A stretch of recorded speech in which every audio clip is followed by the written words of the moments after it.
Just think about being able to charm anyone with 3 words. Doesn't it sound impossible? But what if I told you that this secret had been known by Stoic thinkers for more than 2,000 years? In a world where relationships are getting shallower and people are looking for magic bullets to make real bonds, there is an old truth that not many people know. It is such a powerful find that it will change the way you interact with others forever. If you knew that just a few words could connect you deeply and instantly with anyone, what would you do? Get ready to learn the secret that old wise people have kept hidden for hundreds of years. This secret will change your relationships forever. 1. The power that is hidden. How many times have you seen that person who always seems to be in love? They always seem to have someone to hang out with, and everyone wants to go on dates with them. In the meantime, you do everything you can to win them over. You change your habits, listen to tips on the internet, and try every other method you can think of. Not a single thing works. That friend or co-worker who always has a boyfriend when they want one, or the person who works with they all the time. It seems like some people are naturally good at getting love, like they have a secret that no one else does. Have I told you that there is a secret? Something so easy that it will surprise you, but so powerful that it can change your whole love life. It's not about being pretty, wealthy, or well-known. This is something that anyone can do, no matter what age or look they have. How many times have you changed who you are to make someone happy? Say you've tried to act like you liked or were interested in the same things as someone else many times, but it never worked, right? The relationship either stopped or never got going in the first place. Doesn't it bother you when everyone else finds love but you? For you to see your friends in happy relationships while you're still looking for your own. It's not your fault that this happened, though. You just didn't know the secret up until now. Everyone has been there. You meet someone you like, you do everything you can to get their attention, but nothing works. Something even worse is that when you finally get a date, everything goes wrong, and you don't know what you did wrong. You've never experienced anything like the power I'm about to show you. The point is not to look good, say the right things, or act like someone you're not. It's about something deeper. What makes people fall in love with you on their own? It would be great to be able to walk into any place and instantly meet interesting people. You wouldn't have to do anything or worry about what to say. Imagine being sure that just by being yourself, you can win over anyone you want. Not only is it important to find someone, but also to make that love last. After all, you can't win someone over if you can't keep them by your side, right? It's like this magic power can bring 2 people together or make love grow stronger every day. Have you ever thought about how great it would be to be sure of love? That sureness that you can find love and be happy in a relationship. So, you never have to worry about being turned down or being alone again. You can reach all of this. You already have the power I'm about to show you. It's just waiting to be found. It's like you've always had the key to love, but no one has shown you how to use it. Wait for it. This is going to change your love life for good. In the steps that follow, I'll show you how to bring this special power to life. Don't put yourself through more pain in love. Start living the life you've always wanted. Because of this, 3 easy words will help you find your secret power. I trust myself. Something special happens when you look at yourself in the mirror and say those words. Self-help and positive thought aren't the point. The point is to understand and use your own power of attraction. People can tell when you trust yourself. People are naturally pulled to the way you shine. It's like a light goes on inside you. If you say these 3 words every day with conviction, they will change your attitude and the way you interact with other people.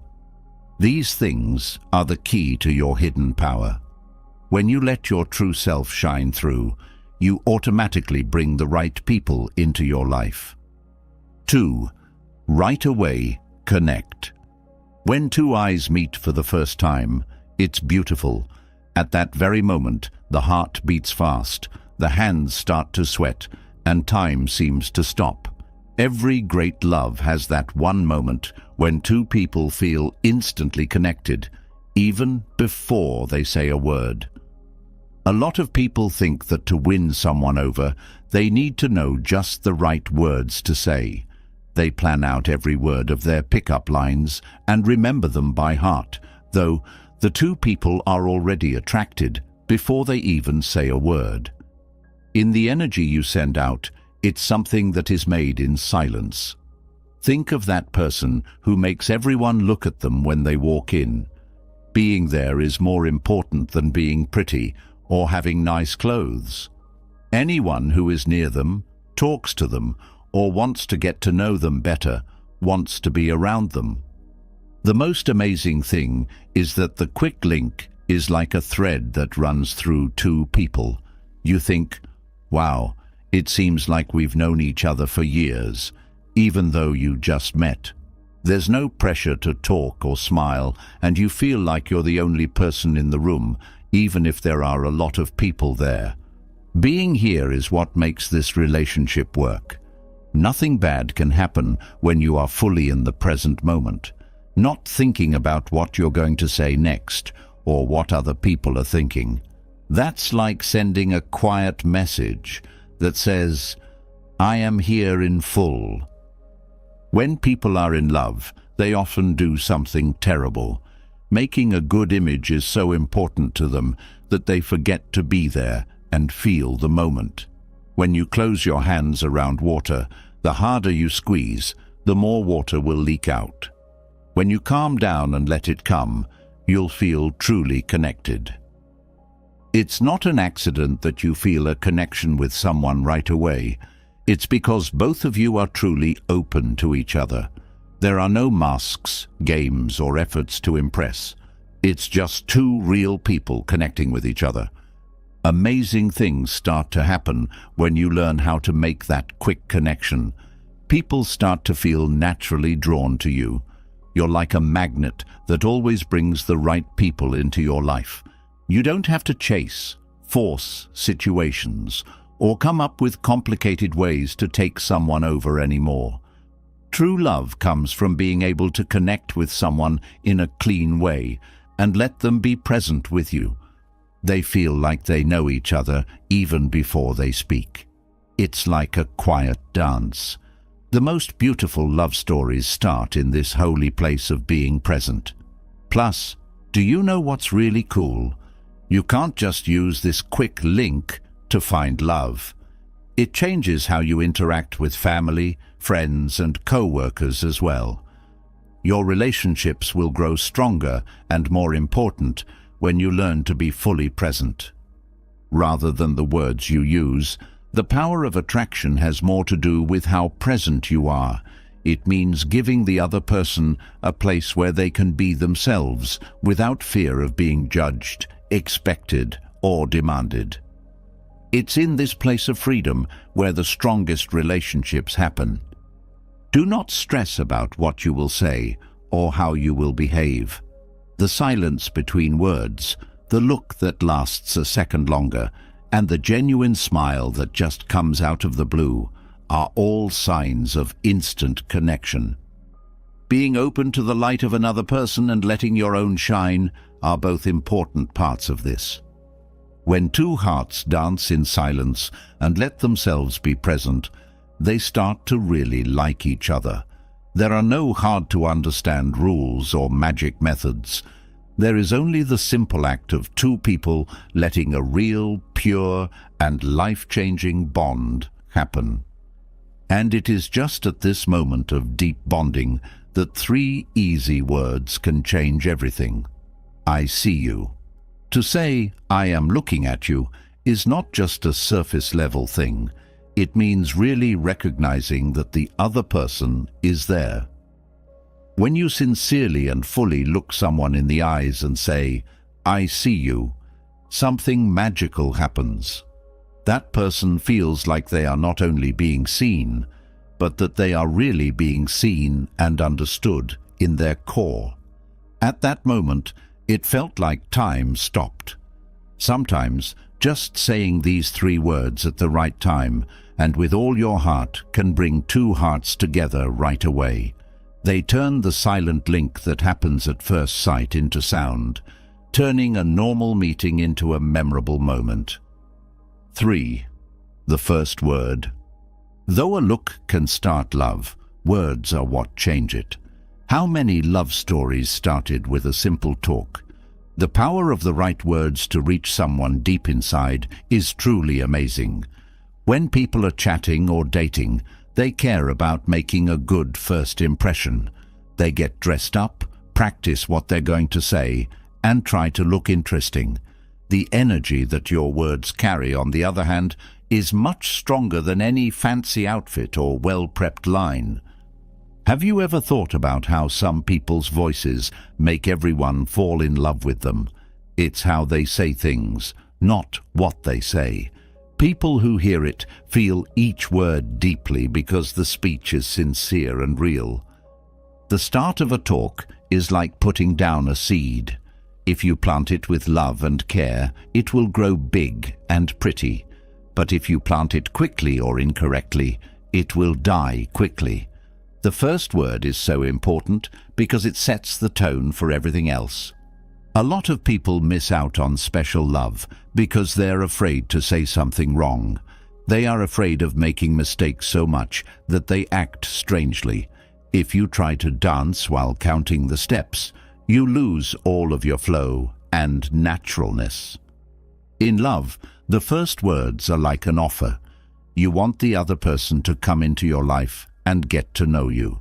There is no need for it to be complicated or hard. When spoken honestly, even the easiest words can have a huge effect. Think about the person who makes your heart beat faster. Think about how much power one word of yours could have over them. Being together is like having a key that opens a special door between you two. This door leads to a new world full of opportunities. Speaking with an open heart and letting your truth show through every word is what makes the magic happen, not using hard words or trying to impress. People can feel what you're saying. It's like your words naturally draw people in with their sparkle. The key is to realize that every word you say is energy that you send out into the world. When you speak love, love comes back to you. When you speak fear, fear comes back to you. The first word sets the tone for the whole talk, which is why it's so important. People spend their whole lives trying to find the right words to make someone like them, but there are no right or wrong words. People can always tell the difference between true and false words, even if they don't know how to explain it. You don't have to think too much when you meet the right person. Listen to your heart. If the words come from the heart, they are stronger than the best planned speech in the world. This feeling is like a dance between two hearts. It starts with one word, then another, and then they're dancing together to a song that only they can hear. That's how the most lovely love stories begin. Saying the truth is the first step to true love. It only needs to be real and not perfect or complicated. People will listen to you when you tell them the truth. It seems like magic, but it's just the way love works. That's why I'm being honest can make all the difference in a friendship. When you look someone in the eyes and say that, it's not just words, it's a promise to tell the truth. It's you showing that you are real, without any faces or tricks. When you are true from the very beginning, you make a holy place where love can grow naturally, without fear or barriers. This phrase has the power to break down walls, build bridges, and open hearts. 4. How quiet can work magic?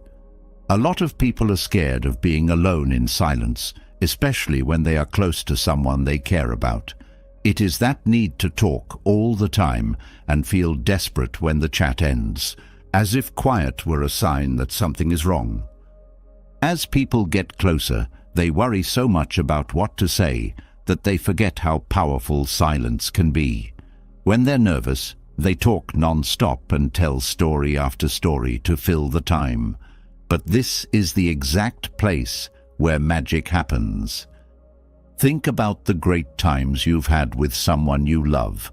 The most interesting ones aren't usually the ones where people talk a lot. The most interesting ones are the ones where you can be quiet together. That nice, meaningful silence where words aren't needed. A lot of people don't know this, but silence can bring people closer together. You have made a real bond with someone when you can be quiet with them without feeling awkward or like you need to talk just to talk. It's like you speak a language that no one else does. People often do something simple wrong on dates. They try to impress by talking too much. They talk about all of their stories at once, like they're giving out a lot of information at once. True love, on the other hand, happens when you stop and let the other person be in the moment too. It needs to have flow, like a dance. There must be breaks in between the moves. When people aren't talking, there is silence. It's a time when hearts can listen to each other without words getting in the way. This is when links get really strong. Some people miss out on love because they don't know how to handle silence. They get tense at the first break in the talk because they think something is wrong and the other person has lost interest. They don't know that sometimes the silence is what makes people more interested. You can see your true self in silence, like looking in a mirror. You show that you are at ease with yourself when you can be alone in silence. And having peace with who you are is the most beautiful thing about someone. There is a lot of noise on social media because everyone wants to talk, show off, and be seen. But you'll really feel connected when you can find quiet times, even when there's a lot going on, like finding a garden in the middle of the desert. Some moments will stay with you forever, like that look that lasts a second longer, that pause full of meaning, or the time when you don't need to say anything because your heart is already talking. Being able to hold your tongue means you know not everything needs to be said. Feeling some things makes them more beautiful. When two people are deeply in love, there are times when they don't need to say anything because their love speaks for itself. Your relationships get stronger when you learn how to use the power of silence. No longer is it just talking for the sake of talking. Now there is a real link where every word is important because it comes after a deep silence. When there is silence, two hearts can talk to each other without words. This is when true love begins. It sounds like a song that only the two of you can hear. And it's in this moment of deep silence that the words, "I hear you," become very powerful. Not only should you listen with your ears, but also with your heart. You say a lot more than you think when you say these words, after a moment of deep silence. You are letting the other person know that you are there, that you are linked, and that you want to know them at their core. This trio of words is most powerful when there is silence between them, making a link that speaks volumes. 5. Inside truth. No one has never claimed to be someone else to impress someone. They change what they like, how they talk, and even who they are. We all want to look our best in order to impress someone. There is one problem with this plan, though. It never works for very long. There is a secret that no one tells you. The biggest draw comes from inside. This is the light that shines through when you're being real and not trying to be someone else. It's like breathing. When you do it naturally, you don't even know it. Think about all the times you've tried to be different to make someone happy. How did it make you feel? Most likely tired, acting like you like things you don't, and laughing at jokes that aren't funny. It's like putting on clothes that are too big for you. It doesn't matter how pretty they are, they'll never feel good. When you accept yourself just the way you are, you gain a special power. It's like an inner light went on. People see it, even if they don't know how to explain it. Everyone wants to be around you because of your natural charm, which doesn't need any tricks or acts. When people are in love, they often spend years trying to be someone else. They change what they wear, where they go, and even what they think, all to make the other person happy. What does happen, though? And then they fall in love with someone that doesn't exist. It's like a secret treasure. The more you dig into who you really are, the brighter it gets. You don't have to make it perfect. In fact, our flaws are what make us interesting and special. Did you know that it's easy to fall in love with someone who is happy with who they are and isn't always trying to impress you? It's because that person is in touch with their own truth, which makes them naturally beautiful. When you're in touch with your truth, words come out easily. It's like dancing to your favorite song. Your body knows what to do. You don't have to think about what to say or do. You can only find real love if you're honest with yourself first. You can't build something real on a lie. Because of this, the more you accept yourself, the more likely it is that you will find love that does too. The inner truth is brilliant in its own way, and no mask can copy it. Like a light, it brings the right people into your life. It comes naturally, so don't try too hard. Yes, it's just you being yourself. Not the most beautiful or wealthy people are the most attractive. People who are brave enough to be themselves and not afraid to show their truth are the most attractive. It looks like they have a secret, but the only secret is that they are real. People can only connect with each other if they are brave enough to show who they really are, without any masks, pretenses, or attempts to be someone they are not. It fits together like two puzzle pieces meant to be together. Just at this very moment of truth, 3 easy words change everything. This is me. The way you say that and how you feel about it makes something magical happen. That's when you say you accept yourself, and it takes guts to show who you really are. If you honestly say these 3 words, they will help you find people who will love you for who you are, not because of who you are. Moments like these are when your inner truth shines through the best, making you an attractive magnet for the right people. 6. Attraction by nature. There are a lot of ways to win people over and magic methods for finding love, but natural attraction is much more strong, and not many people know about it. That strange chemistry that just happens without any work, planning, or trying to follow any complicated rules. This gift is known by everyone. It seems like the right people just show up. You don't need to use a dating app or ask your friends to give you single people to meet. Love seems to know just where to find you. That natural pull is like a scent. You can't see it, but you can smell it. Everyone wants to be around certain people because they have that kind of spirit. It's not about money or how pretty someone is. It's about something deeper and more real. Ever notice how some people stand out when they walk into a party? They stand out not because they are the most beautiful or well-dressed, but because they have something unique about them that makes people want to look at them. They seem to shine from the inside out. Being yourself is the key to spontaneous appeal. Something magic happens when you're not trying to be someone else, when you're not following the rules of seduction, or when you're not pretending to be someone you're not. It's as if the universe tells you more truth after you tell it. A lot of people make the mistake of trying to force love. They keep messaging the person all the time, chasing them, and hoping that they will become interested. Natural pull, on the other hand, makes it stronger the less you press on it. It looks like a yard. To make a flower grow faster, you don't pull it out. Instead, you take care of it, water it, put it in the sun, and let nature do its thing. Love is the same way. People are naturally drawn to you when you work on your own energy.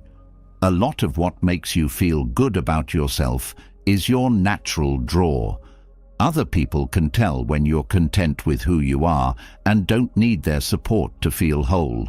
It's like sending a quiet message that is down for a lot of people spend their whole lives trying to find magic ways to draw love. But the best magic is just being yourself. Looking for the light switch in the dark is like trying to turn on a light when there is already one inside you. The coolest thing about natural draw is that it brings in the right people. The only people who will add something good to your life are those who are like you and will feel comfortable being around you.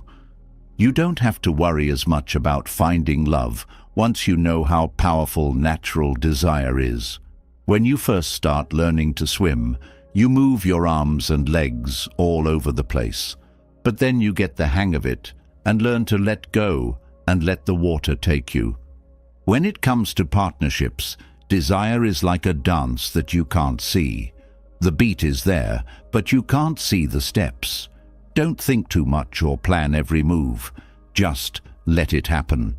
When someone realizes their own magnetic power, 3 simple words become clear. I am pure energy. These words are the key to making this natural force even stronger. Something amazing happens when you really understand and accept these words.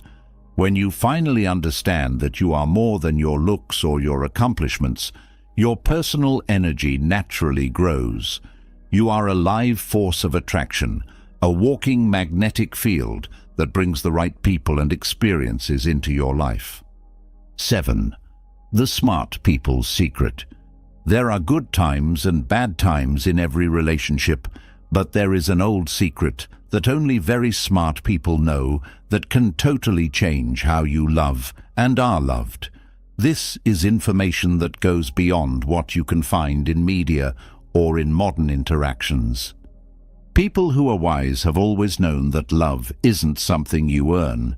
It's something you grow, like a beautiful plant that needs daily care, attention, and most of all, patience. Just taking the plant out of the ground every day to check on the root is not going to help. True love starts a long time before you meet that special someone. This is an old secret that is easy but powerful. The relationship you have with yourself is the first step. It has always been known by the smartest people that you can't accept more love than you give yourself. Think about people who are always moving on to new relationships because they think the next person will be better or fill the hole left by the last one. They do not understand that they are seeking something outside that can only be found inside. To be smart, you need to know that attraction isn't about tricks or methods, but about your energy and the vibration you send out into the world. If you are at peace with yourself and accept yourself fully, you will easily meet people who feel the same way. Many years ago, someone said, "What you are looking for is looking for you." There is one catch, though. You have to be ready to receive. You can't hear anything if you're not on the right frequency, like when you tune in a radio. The same is true for love. Love is not a battle. It is a dance, as wise people have always known. It's not about following or hunting. It's about going with the flow. Once you know this, you stop trying to make things happen and start letting them happen on their own. An old story tells of a man who was looking for love very badly. There was something he was looking for, but he went all over the world and met a lot of people. Then a wise man told him, "Stop looking outside for what you don't cultivate inside." That's when things changed. The most important thing that smart people keep hidden is that real love takes time. It does not follow the time on the calendar or the clock. Instead, it follows the heart's time, which is much smarter than our worried mind. So it's like a fruit that needs to ripen on its own. If you pick it too early, you'll never get to taste the real fruit. Also, the smartest people know that love doesn't need any attention, likes, or support from other people. True love grows in the dark, out of sight, like a seed that sprouts underground before it grows on top. If you stop trying to control love and just let it happen, there is a magic that happens. Like when you first start surfing, you want to direct the waves, but as you go along, you understand that the key is to go with the flow. The most beautiful relationships start when both people know they are whole on their own and don't need the other person to make them whole. Sharing happiness is what true love is all about, not filling gaps. At the heart of all this old knowledge is a discovery that changes everything. I already am. These 3 words can change your love life forever. You don't have to wait for love to come along to feel whole, and you don't have to look for what you think other people are missing. It means being fully aware that you are already all that you need to be. When you really believe these 3 words, something magical happens. You stop looking for love and start to attract it on its own. This is because you finally get the secret that the 3 wise men have been trying to teach us all along. Real love starts when you know you're honest with yourself. 8th, words that help. Have you ever thought about how just a few words can make your whole day different? It could be a genuine good morning in the morning, a I love you whispered at the right time, or even a true thank you. When it comes to love, words have healing power that goes beyond what they mean in a book. Everyone has felt the pain of a broken heart, whether it was because of a lost love, being hurt by betrayal, or just feeling alone. That wound is like an unseen one that no one sees, but hurts more than any cut. However, some words have a special power that makes us feel like they can heal heartaches and scars that we thought would never go away. It's not hard to understand or a beautiful piece of writing. These are just easy words spoken from the heart. Words can heal the soul. The right words can heal a hurt heart in the same way that medicine heals the body. There is a catch, though. Just like medicine only works if you take it the right way, words can only heal if they are true. When we're in love, words hurt more than slaps. In times of anger, a mean word spoken out loud can hurt more than anything else. However, it's also true that words of true love can heal even the darkest scars. People who naturally know how to heal with words are truly amazing. They understand what you need to hear to feel better. There's no need to give advice or try to solve problems. The words must come from the soul in order to touch the heart. Think of someone who knows what to say when you're feeling down. You don't need to give a long speech or use hard words. Just say easy things with so much love that they sound amazing. It's like getting a hug through words. Words that heal are like seeds that are put in the heart. They might not seem to make a difference at first, but over time they grow, thrive, and change the whole garden of your heart. This is a normal process that can't be sped up. It's possible to grow words that heal, but some people spend their whole lives hanging on to words that hurt. Having stones in your pocket when you could have seeds is the same thing. It makes a huge difference which words you keep. The power of words to heal comes from the meaning behind them. It takes more love to say one word than to say 1,000 empty words. That feeling you get when someone looks you in the eye and says just what you need to hear. When it comes to partnerships, we forget that what we say can either bring people together or separate them. Each word you speak is like a choice. Do you want to heal or hurt? Would you like to build or destroy? You get to decide, and it makes all the difference. Love that heals, changes, and makes you feel better just by being there is the most beautiful love. It all starts with words. True, simple words that touch the soul. During this time of healing and change, 3 easy words take on a huge amount of power. You are safe. When said with love, these words can calm worries, heal old scars, and make a place where everyone can trust each other. Reading these words is like going to a safe place where your heart can finally let down its guard and heal. Because that's what we all want in the end. A safe place to be ourselves and love and be loved without fear. 9. Having personal charm. That kind of natural charm has been seen in everyone. Anyone goes into a room and there seems to be a spotlight following them around. Everyone wants to be around them, but it's not because they're pretty or because they wear expensive clothes. It's something deeper and more strange. The right people will come into your life because of your personal attraction, which is like an unseen force. That energy is what makes someone drop what they're doing to listen to you.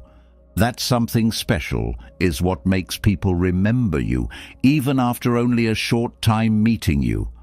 Have you ever noticed how some people seem to be naturally good at making friends with everyone? It's not luck or chance. It's your own special energy at work.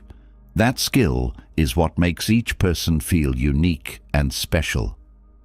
When it comes to love, personality is more powerful than any pickup line or method. That strange chemistry between two people that makes them connect, even in a busy place, as if there were an unseen thread that linked their hearts. People who are magnetic always know what's going on around them. They don't worry about what other people think or think about what they're going to say next. They just live in the present moment. The most amazing thing is that not everyone is naturally magnetic. The truth is that some people are naturally magnetic. If you know yourself, accept yourself, and love yourself more, you will simply be more magnetic. It's like building a muscle. Some people think they need to change everything about themselves to look better. They shift their clothes, their hair, and even the way they talk. But real attraction comes from inside. When you are at peace with yourself, that natural light shines through. Magnetism is like a scent. People can smell it even if you don't say a word. People want to see you again, be with you, and share moments with you. It's that good feeling you get when you leave a place. Attraction between people is what makes love last in relationships. It's not about how they look at first, but how they feel and what keeps them interested. It's what keeps someone looking at you with those sparkly eyes after years of being together. Some people are very attractive because they don't try to please everyone. They are aware that the people who need to be attracted are automatically drawn to their energy. It's like a magnet that pulls in the right metal and pushes away the wrong ones. Being real is also a big part of personal attraction. As soon as you stop trying to be someone you're not and start accepting who you really are, magic happens. It's like the universe reacts to your truth with more truth. People are naturally magnetic, and the less they try to be magnetic, the more magnetic they become. Your natural light starts to shine brighter when you let go of the need to control everything. When you realize how powerful you are, three simple words become clear. I am pure energy. These words are the key to making your natural force even stronger. When you really understand and accept these words, something amazing happens. Your personal attraction naturally grows because you finally understand that you are much more than how you look or what you've done in the outside world. There is a magnetic area around you that automatically brings the right people and events into your life. 10. Energy that changes things. There's a beautiful moment in every relationship when things change. It's like a different energy takes over. Did that ever happen to you? That one moment when everything changes and love turns into something more meaningful and deeper. Change energy is like a wave that changes everything it comes in contact with. In love, it shows up when you least expect it. It can be a different look, a word said in a certain way, or even just a moment of silence that seems magical. A lot of people are scared of this force that can change things. They remain stuck in their love because they are scared to change or give up. Like water between your fingers, the more you squeeze, the more it leaks out. It's important to let it run. Changes in love happen all the time, just like the seasons.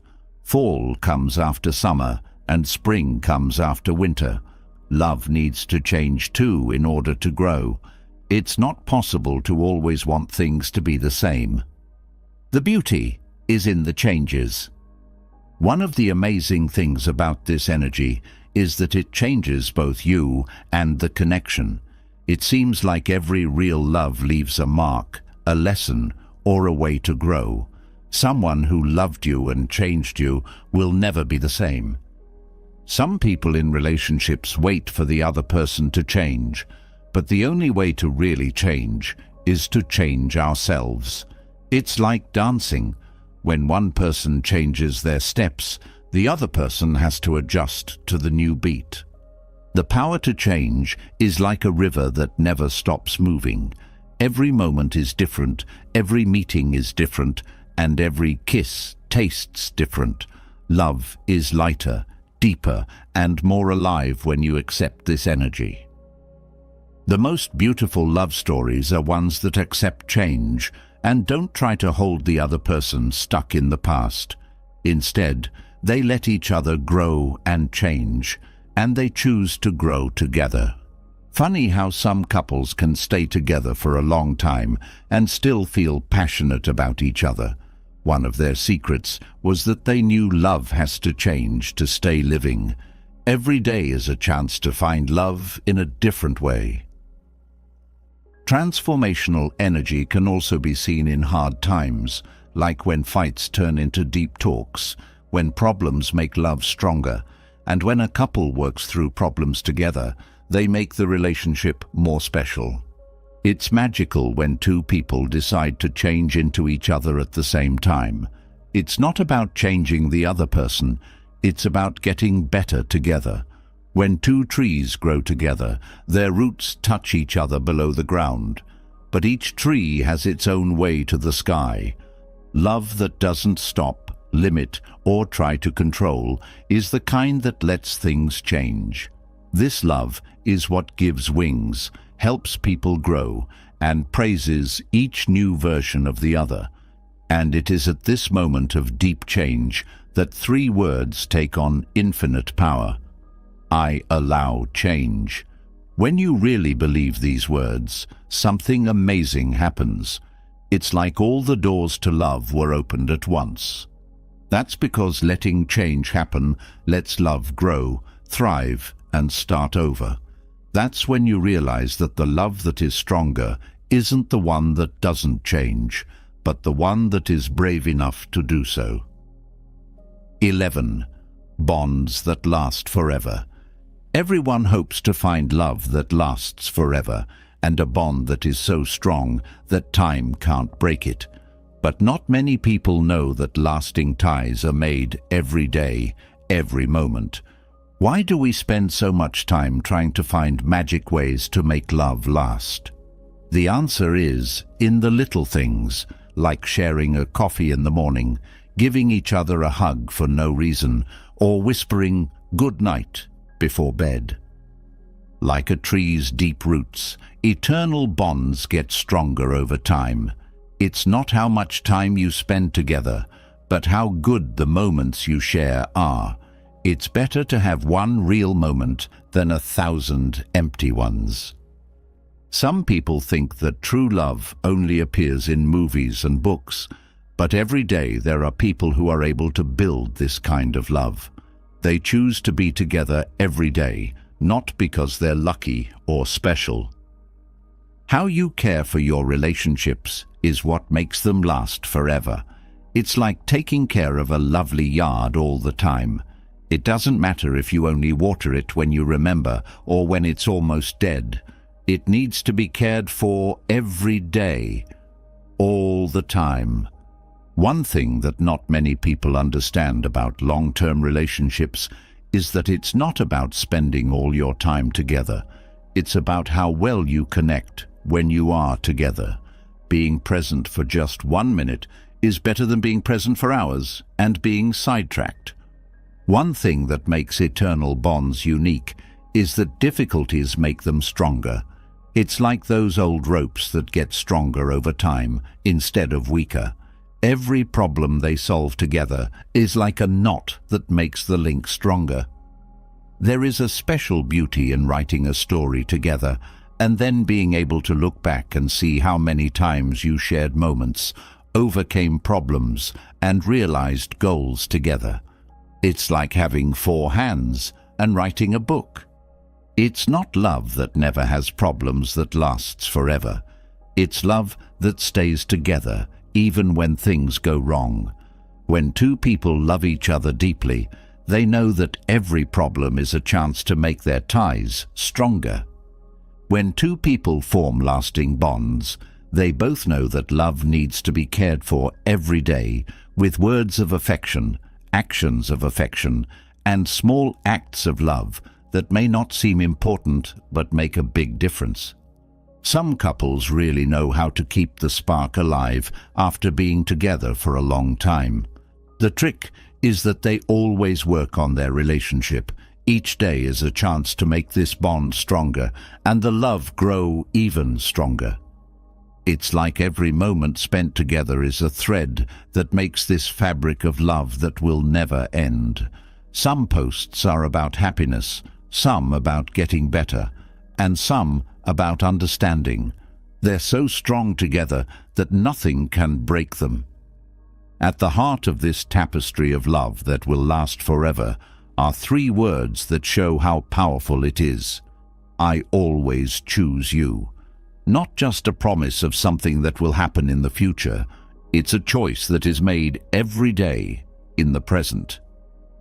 You add another thread to this fabric of endless love every time you say these words with full truth, because they know that lasting bonds aren't just made by chance, but every day with decisions, care, and real love.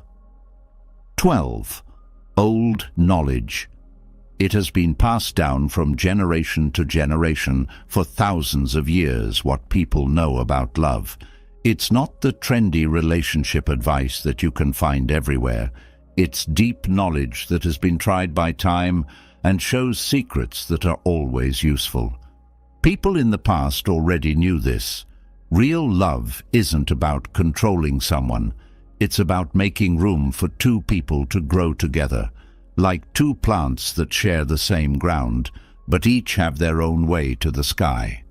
These days, everyone wants love right away, results quickly, and to skip steps.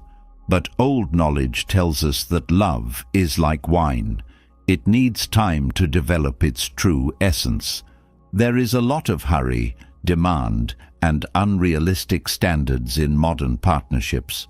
A different lesson from the past is that true love takes time. You can't make the river move faster because it already knows how to do that. In the past, people knew that love is more than just happy times. They knew that love is about changing, growing, and learning together. It's possible to strengthen that connection even more with every task, problem, and hard time. The ancients taught us another thing about energy. Everything you put out into the universe comes back to you. When you send out love, love comes back to you. When you send out fear or nervousness, that's what you get. They always knew love isn't about finding your soulmate. It's about being whole and finding someone who is too. Together, these two whole people are making something even more special. It's amazing that this old advice is still so useful today. We live in a time when relationships are easily broken. This shows us that real love is about building bridges, not walls. It's about making relationships that last, not just passing through. The ancients' love stories are like a lost gem that we need to find again. In every lesson and story that is told from one generation to the next, there is a deep truth about how to love. 3 words hold a lot of power in this old wisdom.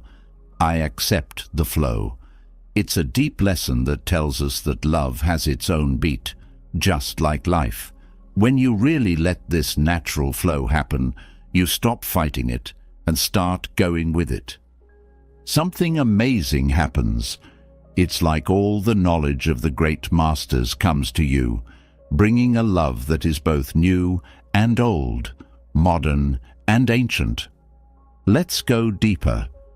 It would be great to know that nothing or anyone can throw you off equilibrium every morning. Being able to stay calm in any situation is not a divine gift or a mental feature that only a few people have.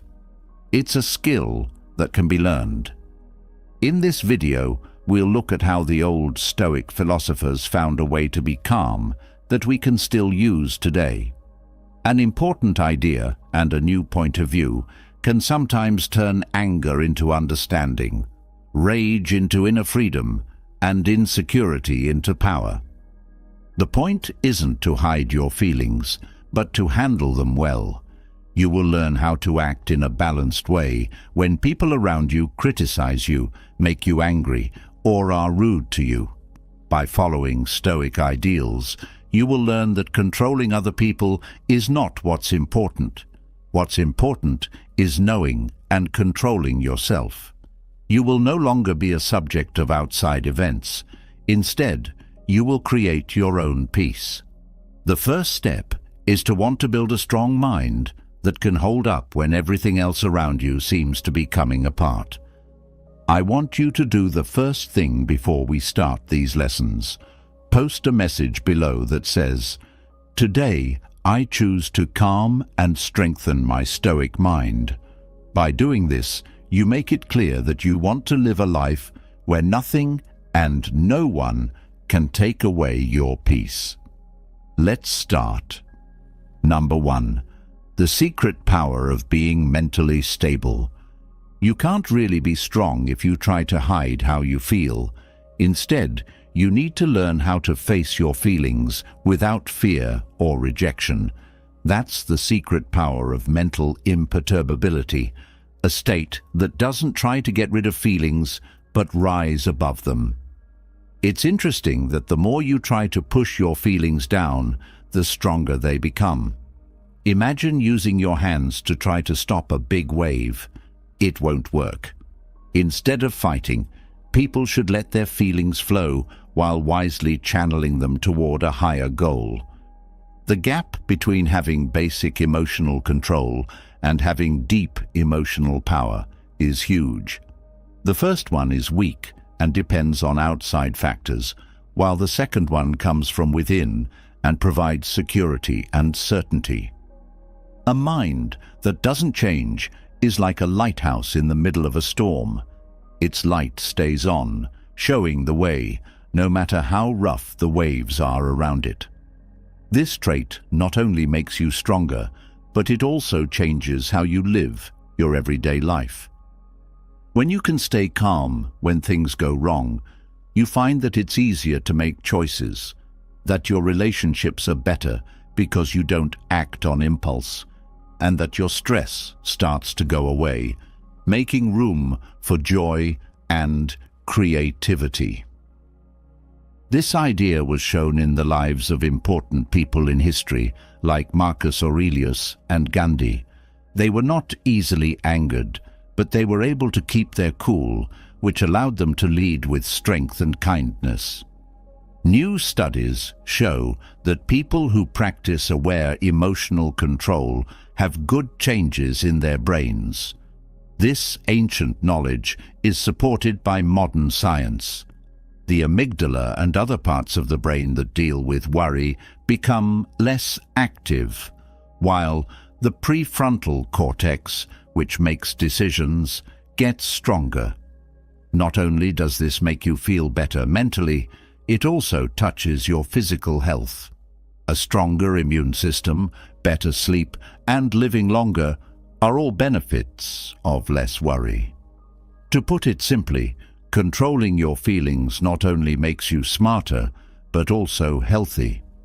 Mental power is not a goal that can be reached quickly. It is a process. You have to be ready to face your own fears and practice a lot. The first important step on this trip is to understand where you are right now.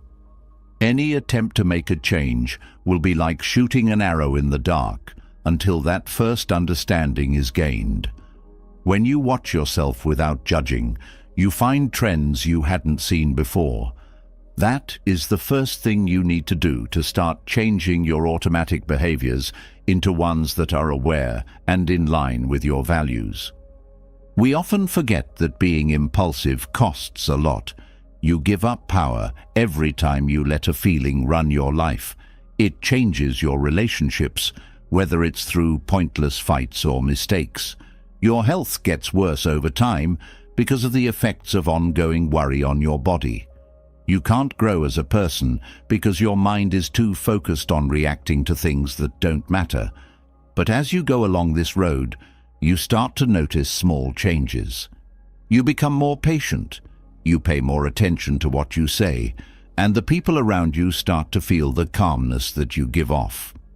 It's important to bust the myths about mental control. As a lot of people think, it's not about becoming cold or mean, and it's not a gift that only a few people get. You can learn it if you're ready to put in the work over and over again. What's most interesting is that this process has benefits you might not expect.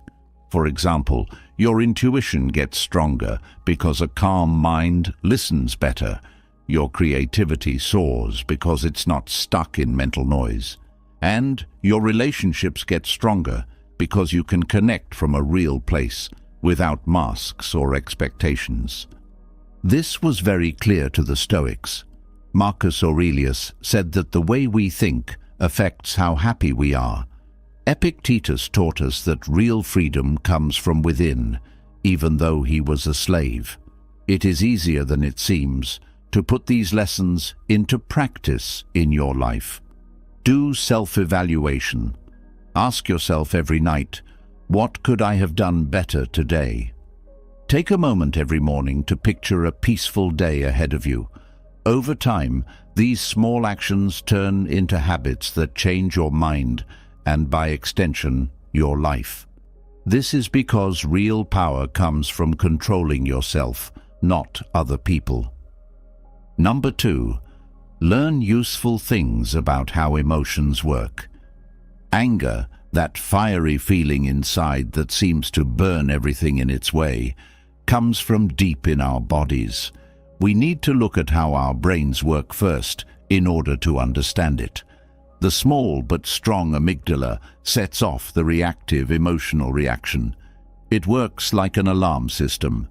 The amygdala is active right away when we sense a threat, whether it's real or imagined. It sends messages to the nervous system to get the body ready to fight or run away. This process takes milliseconds, which is a long time before our conscious mind has a chance to think about what's going on. It seems like a basic part of our brain takes over and puts life ahead of thinking about things. The body is filled with chemicals like adrenaline and cortisol when it is in this state. Your muscles tighten up, your heart beats faster, and you breathe faster. All of this is meant to help us deal with physical danger, but in modern times, where threats are more likely to be mental or social, it can fail. The way our bodies react to anger changes our ability to think clearly. The prefrontal brain, which is in charge of making decisions and thinking critically, is briefly put on hold, which makes us act without thinking. This chemical cycle can last for minutes or even hours, leaving behind a path of doubts and bad things that happen. Anger doesn't always have an outward cause. Sometimes it comes from the way we think when we're angry. There are small thoughts or memories that set off unconscious reactions in our minds. One example is a word that seems harmless but can cause a big response if it hits a raw emotional nerve. Many cognitive biases, like over-personalization and over-generalization, are present in these natural thought processes. These biases change reality and fuel anger. The first step in turning these habits off is to understand them. An important part of how these reactions are formed is emotional memory. Throughout our lives, stressful events or ongoing battles build neural paths that make us more likely to behave in certain ways. The good news is that our brains can change shape. By working at it and doing it over and over, we can change these paths and make new patterns. This process doesn't happen overnight, but we can change how we feel about anger with the help of tools like cognitive therapy, meditation, and self-observation. To deal with this state of mind, it's helpful to learn to spot the early warning signs of anger before it takes over fully. Body and mind send out small signs. It could be tense muscles getting worse, a change in the way you breathe, or having negative thoughts that keep coming back to you. Once you know what these signs mean, you have a chance to act. You can choose a different reaction at these crucial times by taking a moment to think, a deep breath, or a shift in your point of view. It's important to remember that anger has a social effect. Outbursts of anger can hurt important relationships, hurt our image, and shut down professional doors. Despite the fact that anger served an evolved purpose as a tool for protection, it has few advantages and high costs in modern society. That energy needs to be turned into something positive so that it can be used to solve problems with determination without losing control. Chronic worry, not getting enough sleep, and eating poorly can all make anger worse and harder to control. In contrast, regular exercise, a good social setting, and taking care of yourself can help you stay calm when things get tough. This is where the circle of personal impact comes in. You can't change what happens to you, but you can change how you react to it. Finding and focusing on the things you can directly change is a powerful way to reduce stress. The Stoics give us useful ways to deal with these feelings. Marcus Aurelius said that our responses are like an archer changing his shot.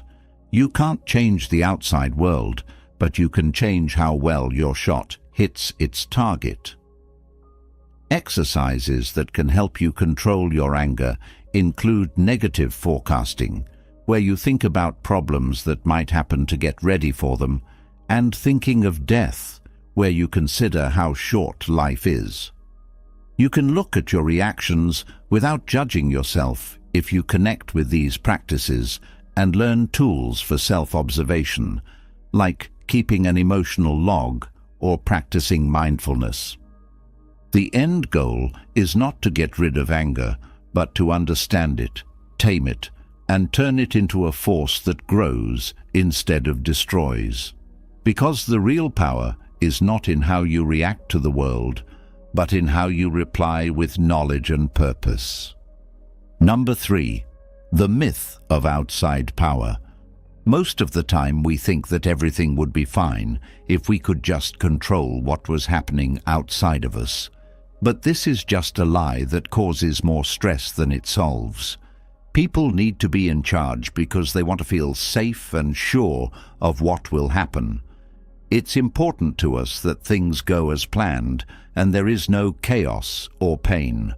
But the strange thing about external control is that the more we try to change things that are out of our control, the more tired we get and the less we get done. We are not truly free when we try to force our will on the world. Instead, we are free when we accept what we can't change and focus on what we can. One effect that this illusion often has is making people emotionally dependent. When we depend on outside approval, what we do is a reflection of what other people think, do, or say. We get stuck in a loop of codependency where we are always looking for praise, afraid of being rejected, and judging our own worth by how other people see us. It wears down our relationships and makes us forget who we really are when we do this. To get rid of this load, we need to be brave enough to face our darkest fears and find a source of value inside ourselves that doesn't depend on other people.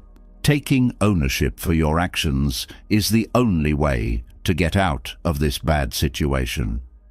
We regain our independence when we realize that we are the only ones who can change our actions, attitudes, and choices. We focus our energy on growing ourselves instead of trying to change other people or control things that we can't change. We are stronger because of this, and we are also in charge of our own lives. Autonomy teaches us that real power doesn't come from controlling our surroundings, but from building up an inner strength that doesn't give up when things change. One important step in this process is changing our standards. Most of the time, what makes us angry is not what happens, but what we thought would happen. We can adapt to change better when we don't hold ourselves to strict standards. Knowing that life is unsure and that our peace does not depend on having all the answers is an important part of being stoic. Being flexible makes us strong. It lets us go with the flow of life and find peace even when things are going crazy. It's not about not caring about anything. It's about learning to love and care for others without counting on them. It means being able to commit to someone or something without tying our identity or happiness to them.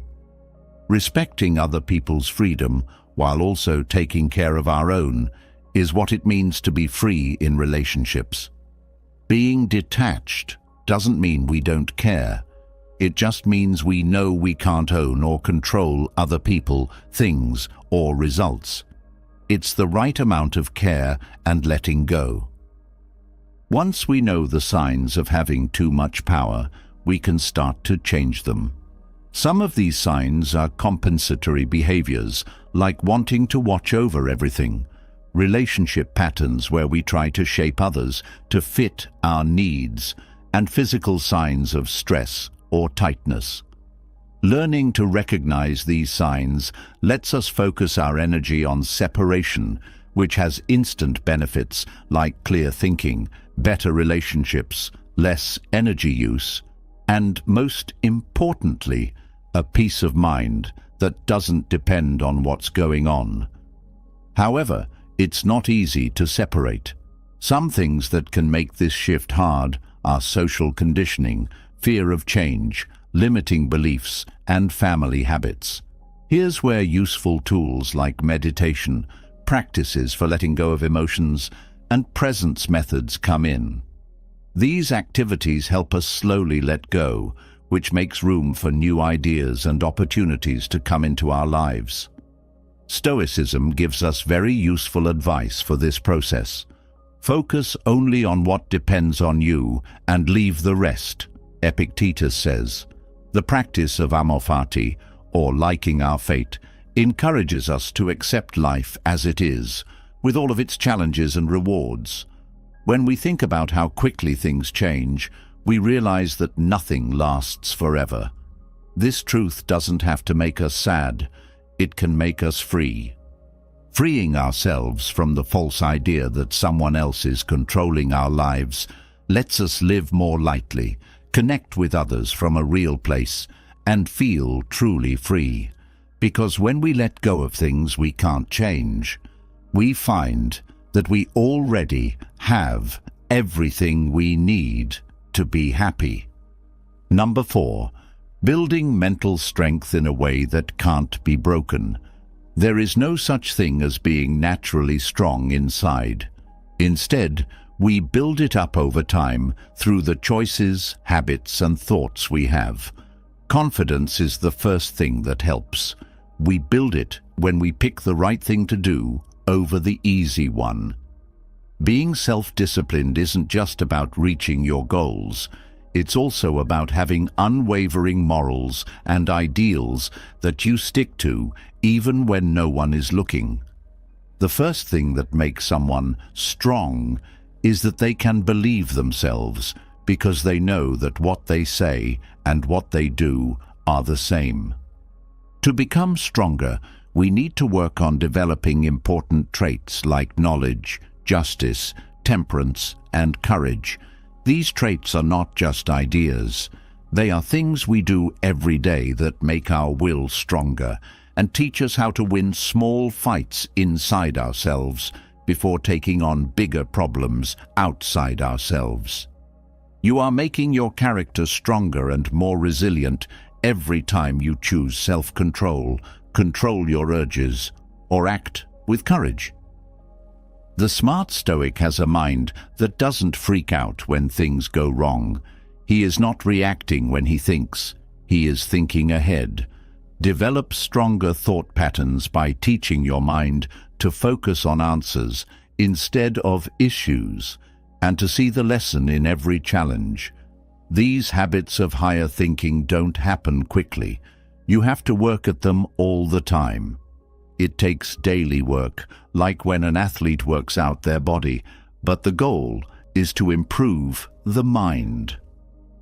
Being emotionally strong is what makes you strong inside. It doesn't mean you never feel fear or pain, but it does mean you learn to deal with them and get better quickly. There are ways that you can gradually use to make this resistance stronger. For instance, actively facing small discomforts, like fasting or doing a lot of hard exercise, trains your mind to handle bigger problems. Self-regulation methods, like meditation or aware breathing, also teach you how to calm down even when things are hard. It's an art to be able to stand strong even when everything else around you seems to be falling apart.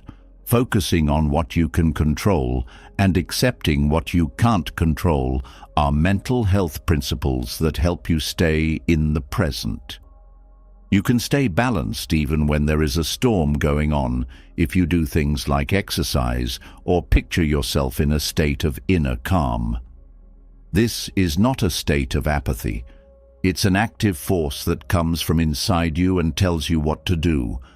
Trouble is not your enemy. It's there to teach you. Every problem you face is a chance to get better, and every task is a way to build your character. The Stoics thought that problems were what made people smart, and that the only way to become brave and temperate was to face life's problems. When you see problems as opportunities to grow better, you can begin to change them.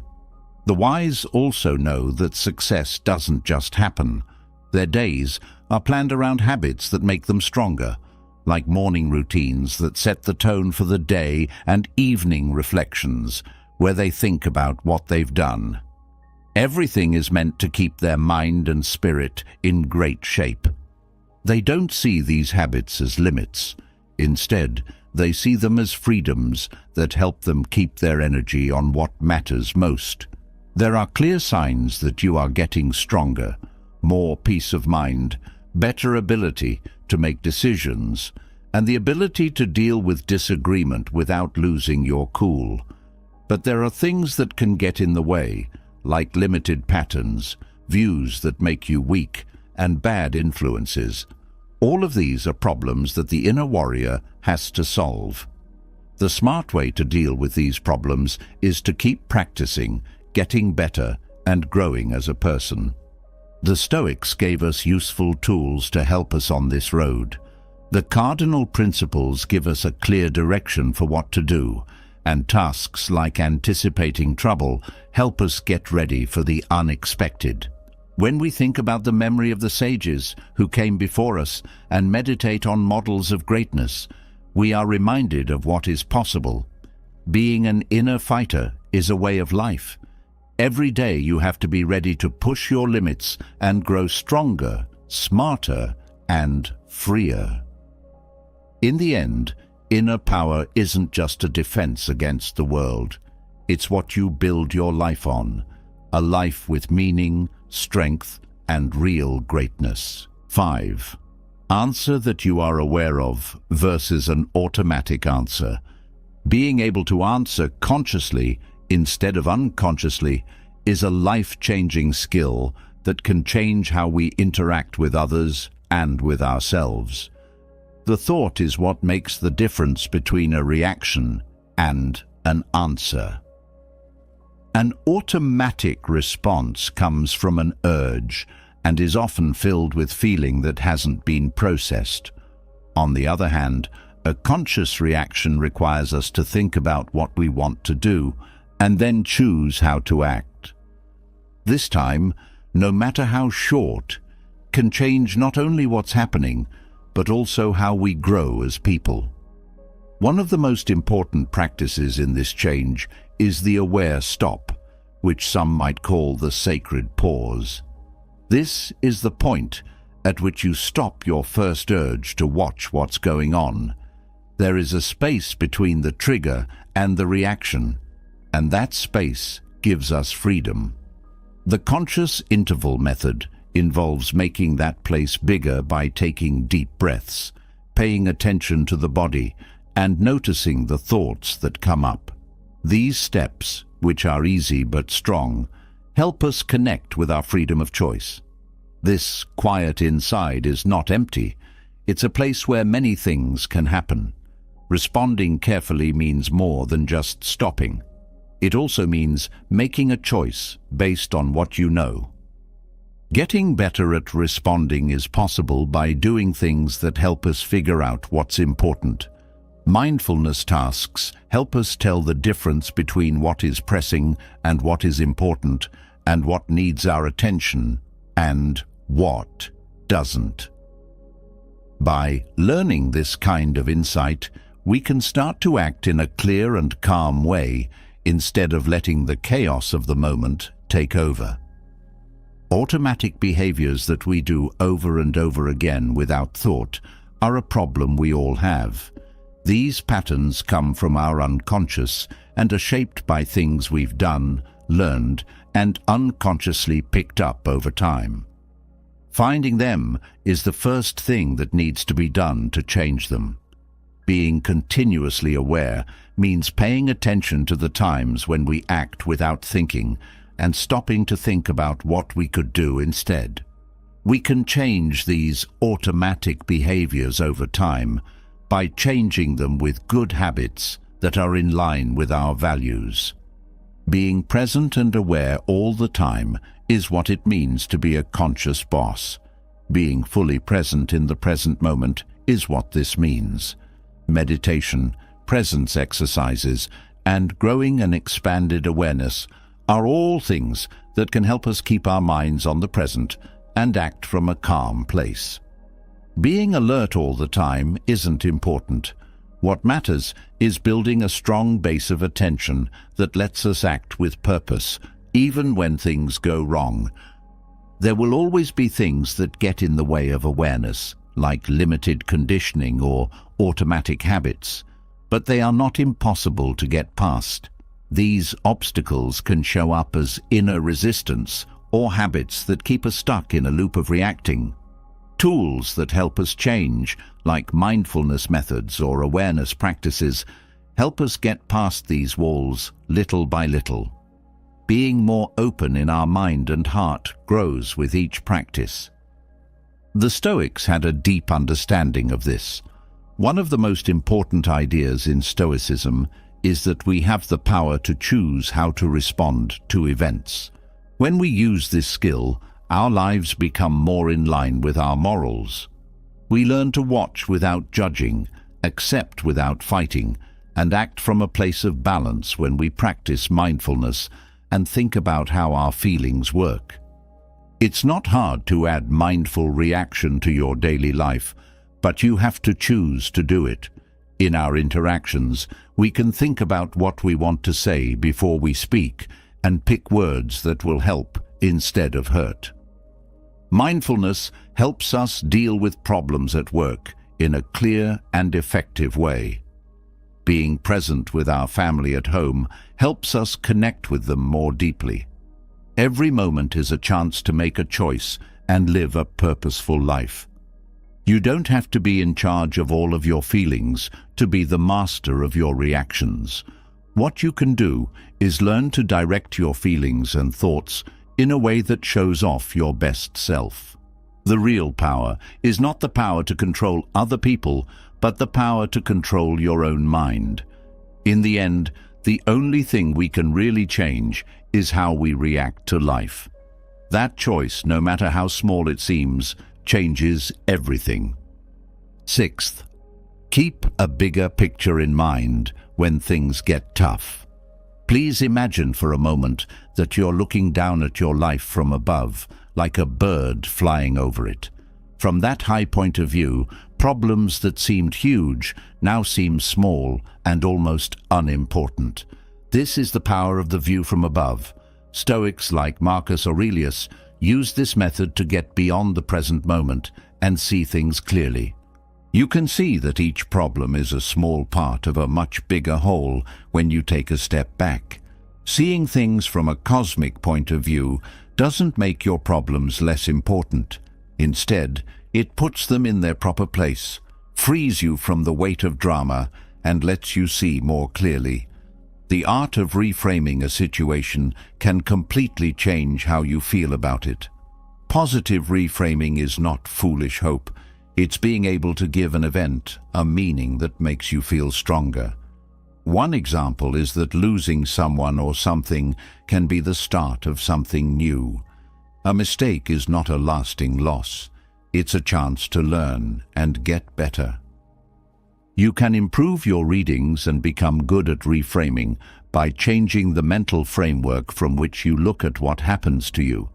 This process frees you because it teaches you that you can't control everything that happens, but you can always choose how to think about it.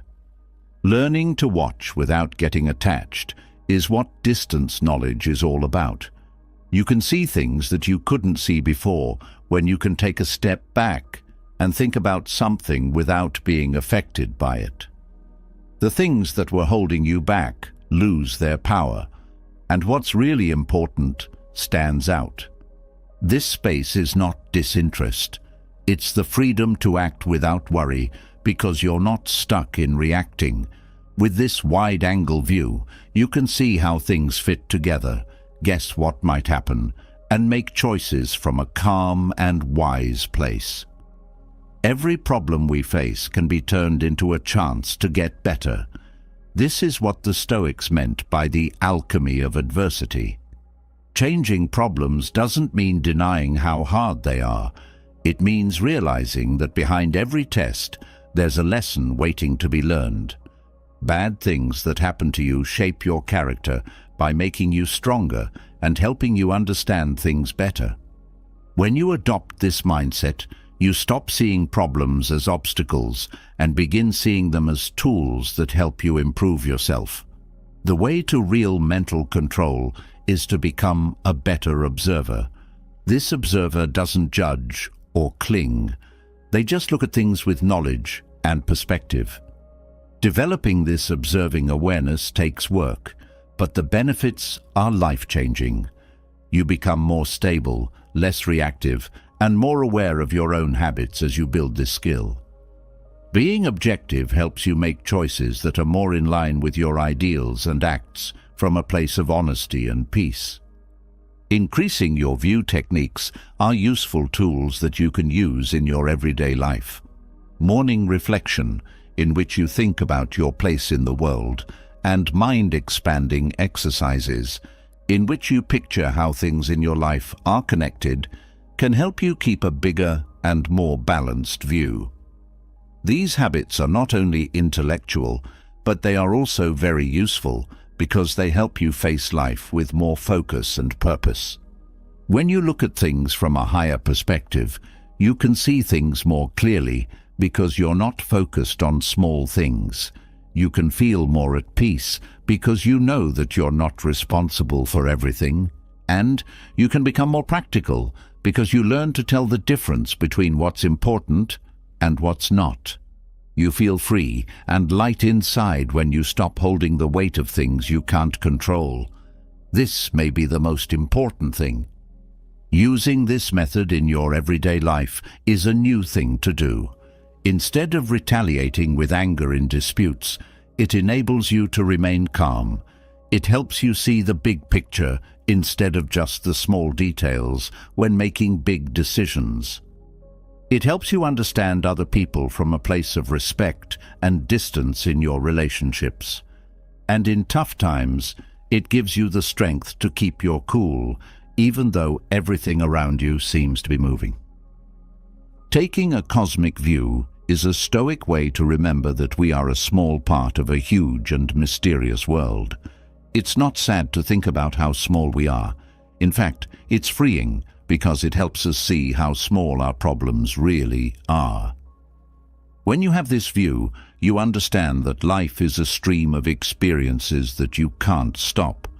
Your job is not to control everything, but to learn how to manage with wisdom, balance, and a view that goes beyond the present. In the end, a higher mind not only sees more, but it also knows things better. That's what it means to understand how to live. Number 7. Complete freedom from the weight of other people's opinions. Have you ever felt stuck by what other people think of you, like every choice you made and action you took had to be judged by someone else? That's the cage of other people's approval, an unseen jail that drains our energy and keeps us from being ourselves. In the past, being afraid of being rejected was a way to stay alive.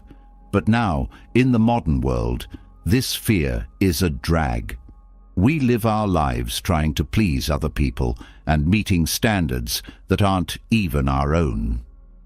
The worst part is that this cycle will never end because there will always be someone else to please. But take a moment to think about it. Where do these ideas come from?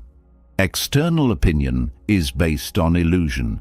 Every person sees the world through their own narrow lens, which is shaped by their own biases, experiences, and expectations. Deep down, what someone thinks of you says more about them than it does about you. And these views can change as quickly as the weather, even if they seem solid. You could be praised today and attacked tomorrow, but that doesn't change how valuable you really are. To get off this emotional roller coaster, you need to first realize that other people's ideas are not always right and don't always affect your growth. The only way to break this dependence is to build inner power by approving of yourself. Learning to see, respect, and approve of yourself without needing acceptance from other people is what this means. If you have real self-esteem, it doesn't change just because someone else doesn't agree with you. That strength comes from your own values, an inner guide that you follow no matter what the world says. Authenticity development is a revolutionary act because it means you are ready to be yourself, even if that means going against what other people expect of you. Social control is like a net that gets us invisibly, but you can take it apart. First, Think about when and how you let other people affect your choices. Do this because you want to, or because you want to please someone else. It takes guts to break free from these training factors, because you have to face your fear of being rejected. But on the other side of that fear is something amazing: freedom. A freedom that lets you act from your true self without feeling bad or needing other people to agree with you. The next step is to learn how to be mentally independent. It's about learning to think for yourself and having strong beliefs that you don't need other people to back them up. Self-determination means making your own choices about what is right and living in line with those choices. When you don't care what other people think, you're free from outside noise and can clearly hear your own voice. This mental freedom not only gives you power, it also gives you peace. Dependence can show up in subtle ways, like saying yes when you really mean no, or not saying what you think out of fear of being criticized, or even giving up your own needs to make other people happy. You don't need to live that way. You can be free with tools like self-reflection activities, social detachment methods, and rituals for mental freedom. Every action you take to boost your independence is a step closer to living a real life. When you reach this level of freedom, there are many benefits. You want to be authentic because you finally let yourself be who you are. Your mental clarity improves because you don't have to worry about meeting other people's expectations. You feel inner peace because you stop trying to get attention from other people. Your relationships get better because they aren't based on dependence, but on real connection. And most importantly, you find a personal power that doesn't depend on anyone else but yourself. There will be problems, of course, like deep-seated social fears, limited beliefs, and culture conditioning, but every obstacle you face will be a chance to get better. Breaking these chains will help you fit in better with other people, letting you connect with them while still being able to do things on your own. You can have real relationships without being manipulated or dependent on someone else if you set clear limits and are sure of who you are. The Stoics said that the only way to be truly free is to not care what other people think. Selective indifference, thinking about how irrelevant outside opinions are, and focusing on your independence are all tasks that can help you feel more free. Because what other people think doesn't really make you who you are. The things that really matter to you, your essence, are yours to choose, be, and live. That's the most powerful kind of freedom you can get. Number 8, gaining complete power over your behaviors and thoughts. Have you ever thought about how fast our minds make decisions? The process happens so quickly and naturally that it seems like we were designed to put everything, everyone, and every event into a category. This process can be helpful in some situations, but it can also be our biggest problem.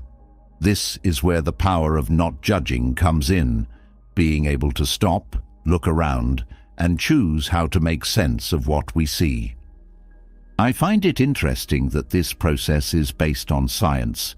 When we see or hear something, the amygdala and the prefrontal brain quickly decide whether it is a danger, a resource, or something that doesn't matter. We have been able to stay alive as a species thanks to this natural system, but it doesn't always work in our favor in modern times. Adding a mindful pause between the stimulus and our response is key.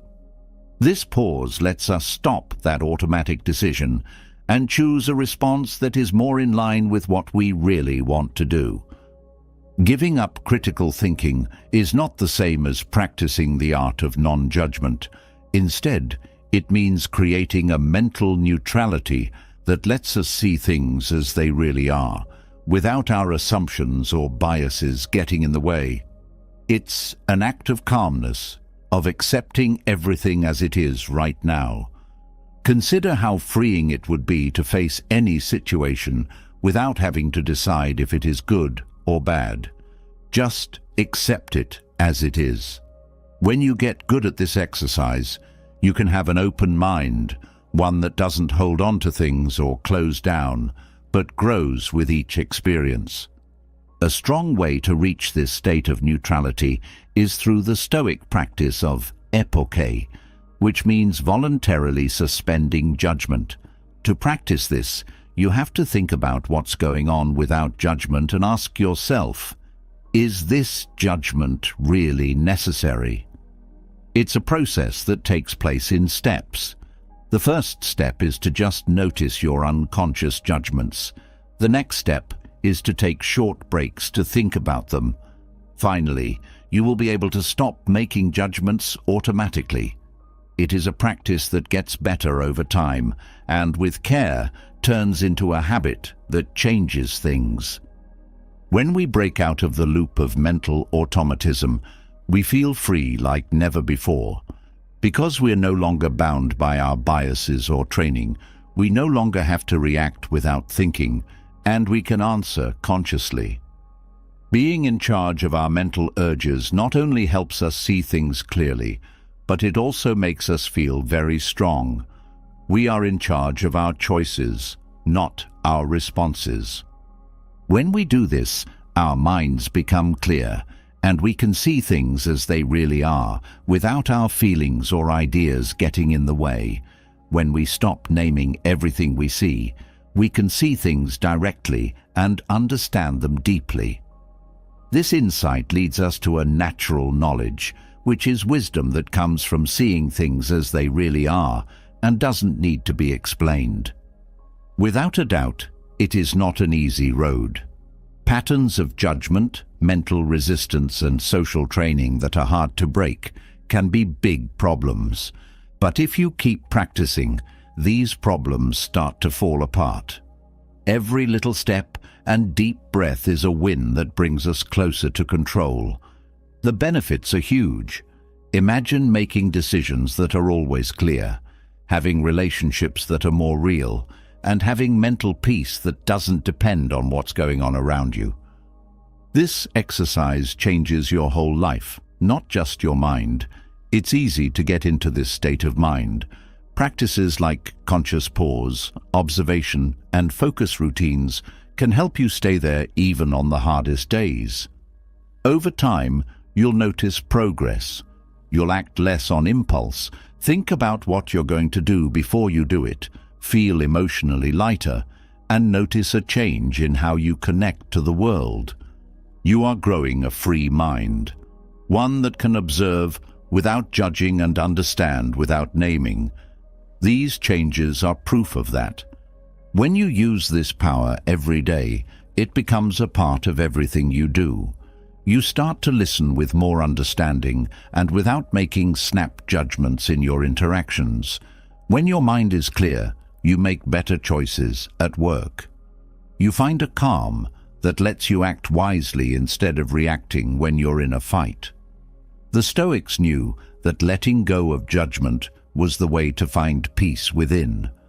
Marcus Aurelius practiced it by focusing on objective truth and letting go of his own opinions. Remember that we can have more freedom in our lives if we learn to actively stop, watch, and choose. And all of our power lies in that choice. Issue 9. Change, the master of mental powers. There is a lot of power in emotional energy. There are times when strong feelings like anger, fear, or even sadness can take over and make us act in certain ways. What if, though, we could turn that same energy into something that strengthens us and makes us feel better instead of worse? This is where emotional alchemy comes in. This is the art of changing something bad and confusing into something good and beautiful. The idea behind emotional alchemy is that feelings are just energy in action and are neither good nor bad. That energy can get stuck and cause blocks, or it can be changed, like how fire changes metal into something cleaner. We need to know the rules of change in order to do this. Acceptance, conscious purpose, and the right way to use that force. That's not what this is about. It's about redirection. In the same way that an overflowing river can destroy a town, a river that is directed can power towns with electricity. Practical skills are the first step in learning how to change your emotions. For example, when you're angry, don't act right away. Instead, stop, take a deep breath, and ask yourself, how can I put this anger to good use? You might be able to use that energy for a creative project, a tough talk you've been putting off, or even getting more exercise to improve your health. As emotional alchemists, it's our job to figure out what each feeling means, why it's there, and how to use it to help us grow. Even though it hurts, suffering is one of the most powerful ingredients in this chemistry. When we face problems with bravery, they teach us things we would not have learned any other way. We can rise above our problems if we turn our pain into knowledge, our anger into kindness, or our fear into courage. This change doesn't happen right away, but with practice, each challenge can help us become stronger and more resilient for the next one. Love fati, the Stoic idea that everything that happens to us is for our own good, is a key part of this process. We don't fight against what will happen. Instead, we actively accept what will happen. It's not surrender that this love of fate is, it's change. Everything that happens, even things that seem bad, is a chance to learn, grow, and change. Alchemists would say that the great emotional work is a process of always getting better. Our feelings are something we work on every day, not to ignore them, but to guide them towards something better. In this process of growth, there's always more to learn and a fresh way to change. But every step on this road helps us get a better handle on our emotions and live a fuller, more satisfying life. It's clear that not everything will be simple. People will fight back, have mental blocks, and have deep fears. But these problems are just a part of the process. They push us to look deeper and find parts of ourselves we might have stayed away from. We can let go of these resistances and let change happen by using tools like meditation, writing in reflection, or even just quiet thought. When we start to learn this alchemy, it's easy to tell. We feel more at peace, even when things are going crazy. We can make clear choices without letting impulses get the best of us, and our relationships get better because we don't need other people to support our feelings. We become a source of strength and balance instead. This method is great because it can be used in every part of life, from making decisions at work to dealing with personal issues. We can handle anything with an open heart and a clear mind when we know how to use emotional chemistry. It's a skill that everyone can use to get through life with ease and knowledge. The emotional alchemist's path doesn't have a clear endpoint. It's a never-ending journey of growth and a commitment to mindful evolution. But every step we take and every feeling we change brings us closer to mastery, satisfaction, and a life that is truly changed. We learn that we can always turn the lead of our feelings into the gold of our personal growth, no matter what we're going through. 10th, building long-lasting mental strength. Your mind is like a fortress, and just like any fortress, it needs strong walls, well-thought-out defenses, and a clear plan to keep life from shaking it. Building an unbreakable mental shield isn't about escaping problems. It's about meeting them with such calmness that nothing outside of you can throw you off. The building blocks of this shield are in your mind. Being emotionally strong is like building muscle. It takes time and effort to get stronger. Think of each problem you have to solve as a brick that goes into building your castle. You're building your walls stronger every time you choose not to act on impulse. Stoicism says that this strength comes from having 4 virtues: knowledge, justice, courage, and moderation. Using these ideas in your daily life is like making a wall that not only blocks attacks, but also gets stronger over time. The next step is to protect yourself emotionally. Just like a body gets stronger after being exposed to small amounts of a virus over time, our minds get stronger when we face tough situations in a controlled way. Start with simple things, like letting yourself be criticized in small ways without reacting right away. This way, you can see how it makes you feel and use that energy in a positive way.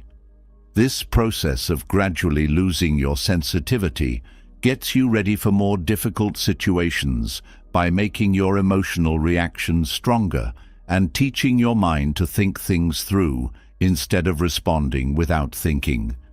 It is an art to be mentally impenetrable. It takes work to stay calm when you're feeling upset. In this case, the method of creative detachment can be useful, not cutting yourself off from your feelings, but seeing them as if you were a neutral observer. When there is a crisis, take a deep breath. Picture a space between you and the problem, and then choose how to handle it from that place of calm. By doing this practice, you will gain inner emotional power that will help you make choices without getting swayed by chaos around you. But you've really reached emotional chemistry when you use trouble to your advantage. Any problem you face is actually a chance to do something great. As Seneca said, "Fire tests gold, and trouble tries brave men." Every problem you face can be used to help you grow.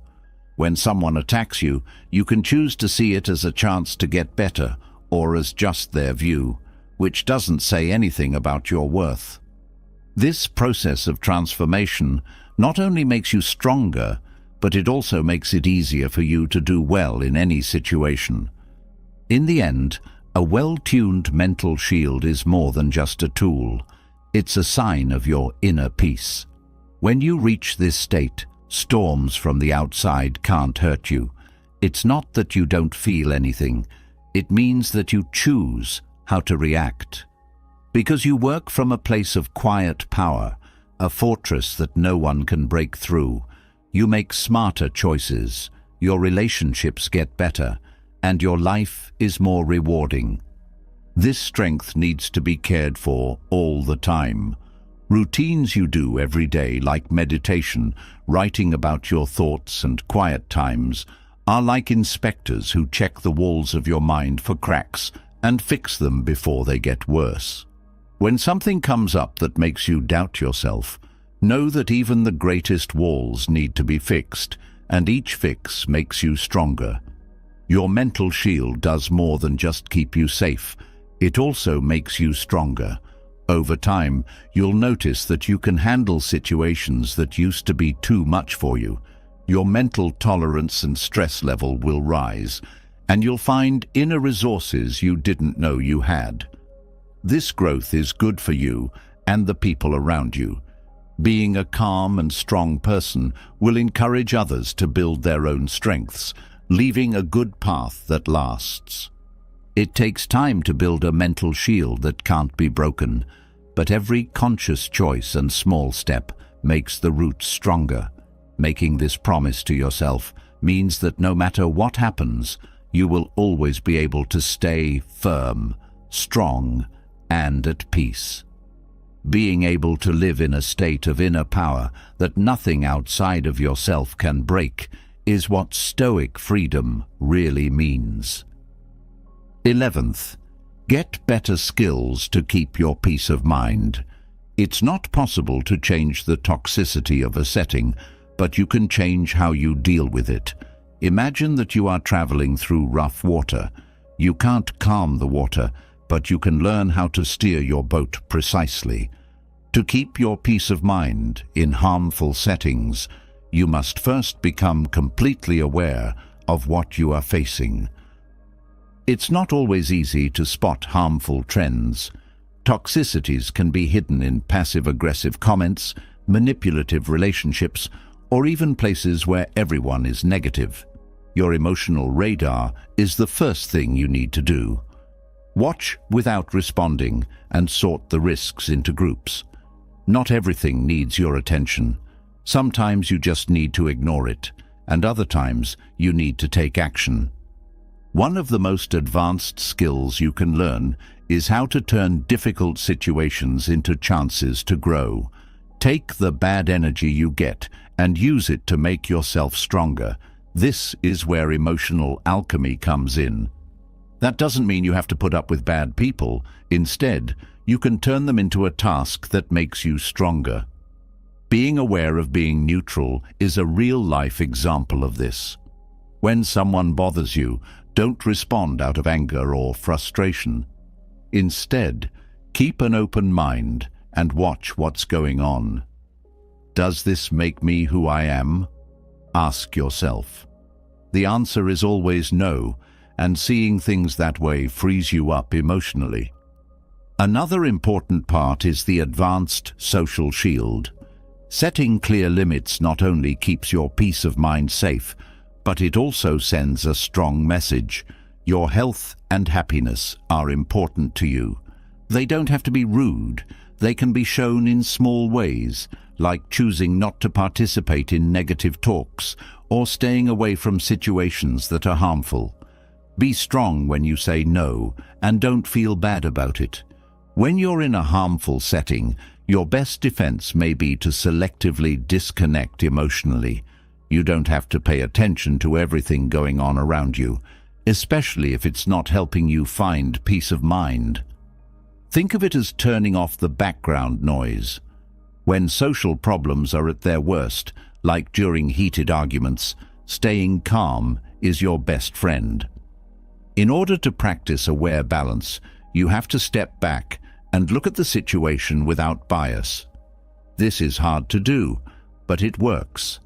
Think of yourself as someone who is not involved in a problem, but is instead looking at it from the outside. From this faraway spot, you can plan your answers instead of reacting to them. In this case, non-reactive reaction methods are very important. It's a good habit to wait a moment before answering. Taking a big breath and pausing can make the difference between making things worse or better. To master poisonous surroundings, you also need to set a good example. People will be inspired to be calm in the middle of chaos when you become one. This level of skill not only makes your own experience better, but it also changes the places you live. Your good impact turns into a strong tool for changing bad situations. It won't always have an instant effect, but the effects are clear over time. Even the worst storms start to calm down when you show peace. To keep this strength, you have to work all the time. Think of it as a daily habit. Prepare your mind for a potentially harmful setting for a few minutes before going in. Imagine your day and how calm you will be no matter what. Then, tell yourself that you are committed to your inner peace. At the end of the day, ask yourself, what worked? How can I do better? This practice of integration helps you stay focused and builds on your success. Finally, you have to decide how you want to present yourself to the world. Take charge of your surroundings instead of letting it control you. Learn how to get around with wisdom, turn problems into chances, and build relationships with power and honesty. If you follow this method, you will find that even the most dangerous places can't put out your inner light. Because of your peace, you gain power, and that power changes not only your life, but also the world around you. Number 12. How to stay calm no matter what. Inner peace that lasts a lifetime is not something that just happens. It is carefully and purposefully built through conscious choices and constant practice. The Stoics teach us that our ability to be calm is not based on what is happening around us, but on how we choose to react to it. The process starts with making your mind calm automatically. If you make peace your normal state, you won't let rash actions run your days. Because you've taught your mind how to control its emotions, it can handle even the biggest problems with calm. This state is reached by doing the same things over and over again, which strengthens the brain processes that are linked to peace. It's like working out a muscle. You get used to being calm over time. The Stoics called lasting happiness eudaimonia. Eudaimonia is not a short-lived pleasure, but a deep sense of well-being that comes from being in line with our values. This kind of inner peace is calm and doesn't need approval from other people or the noise of the world. To get to this state, you need to be able to tell the difference between what is enjoyable and what is truly fulfilling. Things or other people's views can make you feel better for a short time, but practicing virtues like courage, knowledge, and moderation all the time is the only way to be truly happy. Creating a personal theory based on these ideas not only makes daily choices easier, but it also gives you a way to stay grounded when you're feeling down. To reach emotional calm, you need strong structures. Imagine that you are building a house. You need solid ground, good materials, and a plan that will last. In this case, your beliefs and ideals are what make you stand strong. The materials are the things you do every day, like meditating, reflecting, and taking times to be still and aware. And the plan is how you set up your life so that you surround yourself with people, places, and activities that make you feel more at peace with yourself. Small daily habits, like being thankful first thing in the morning or going over your thoughts at the end of the night, help keep your mind stable. Being perpetually resilient doesn't mean you'll never feel pain or discomfort. Instead, it means you can get back to a state of balance no matter how far you have wandered. In this case, advanced methods for mental recovery are very important. For instance, when there is a long-lasting issue, it can help to see the problem in a bigger picture. What will this situation look like in a year? This easy exercise can calm you down and help you see clearly enough to make smart decisions. Also, staying calm is not a passive thing to do. It's an active thing to do that means fighting the urge to move without thinking. You choose every moment to stay strong and not let the storm get you down. Mastering the calm state is the next step on this way to peace that will never end. It means looking at the world without judging it and being in the present moment without letting your feelings affect how you see things. It's not indifference that this makes you feel neutral. It makes you clear. You can free yourself from the weight of seeing every event as something personal by adopting conscious distance. Things are just the way they are. You don't judge them as good or bad. With time and care, you can reach this state of objectivity, which lets you act wisely instead of responding without thinking. Having this inner peace doesn't mean you'll never be upset, but it does mean you have a way to quickly get back to your center when things go wrong. Visualization or mindful breathing exercises can be part of your morning routine, and combining what you've learned during the day can be the focus of your evening routine.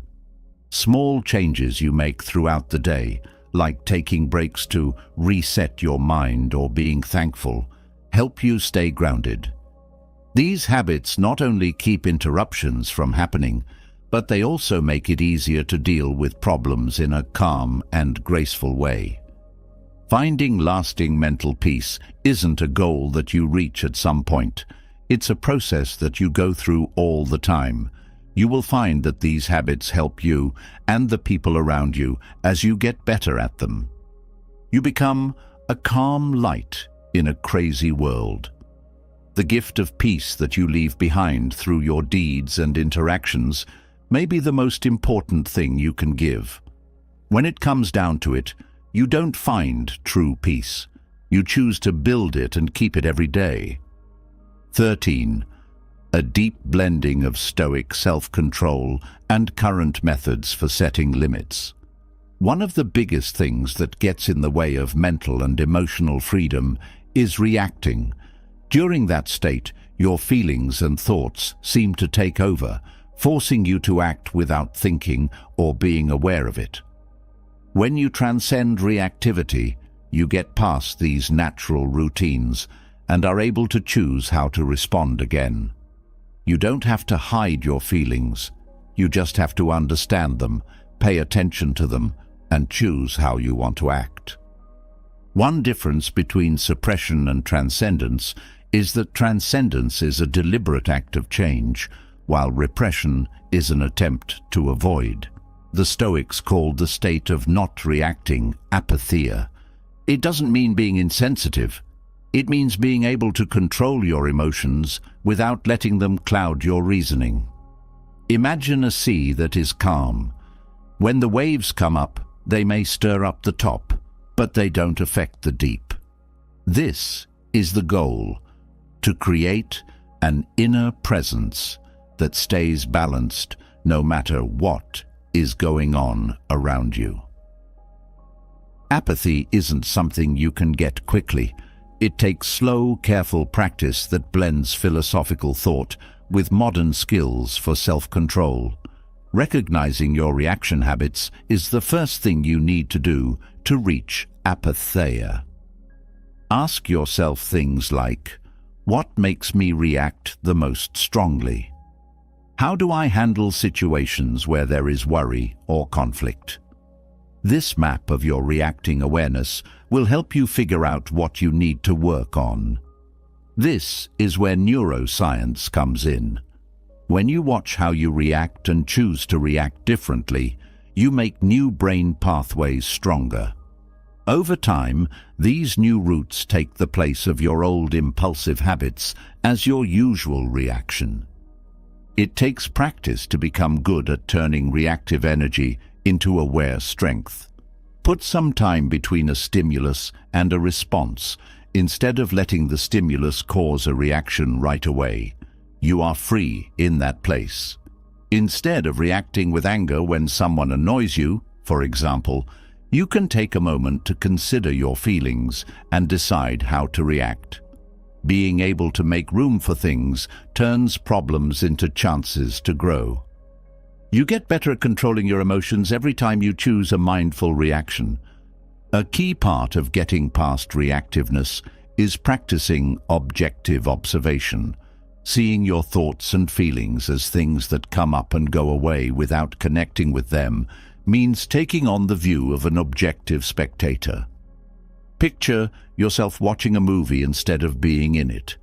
Being aware of your separation doesn't make you less human. It makes you freer. You can act with more clarity and knowledge if you observe without judging. This is because it takes away the power of your feelings.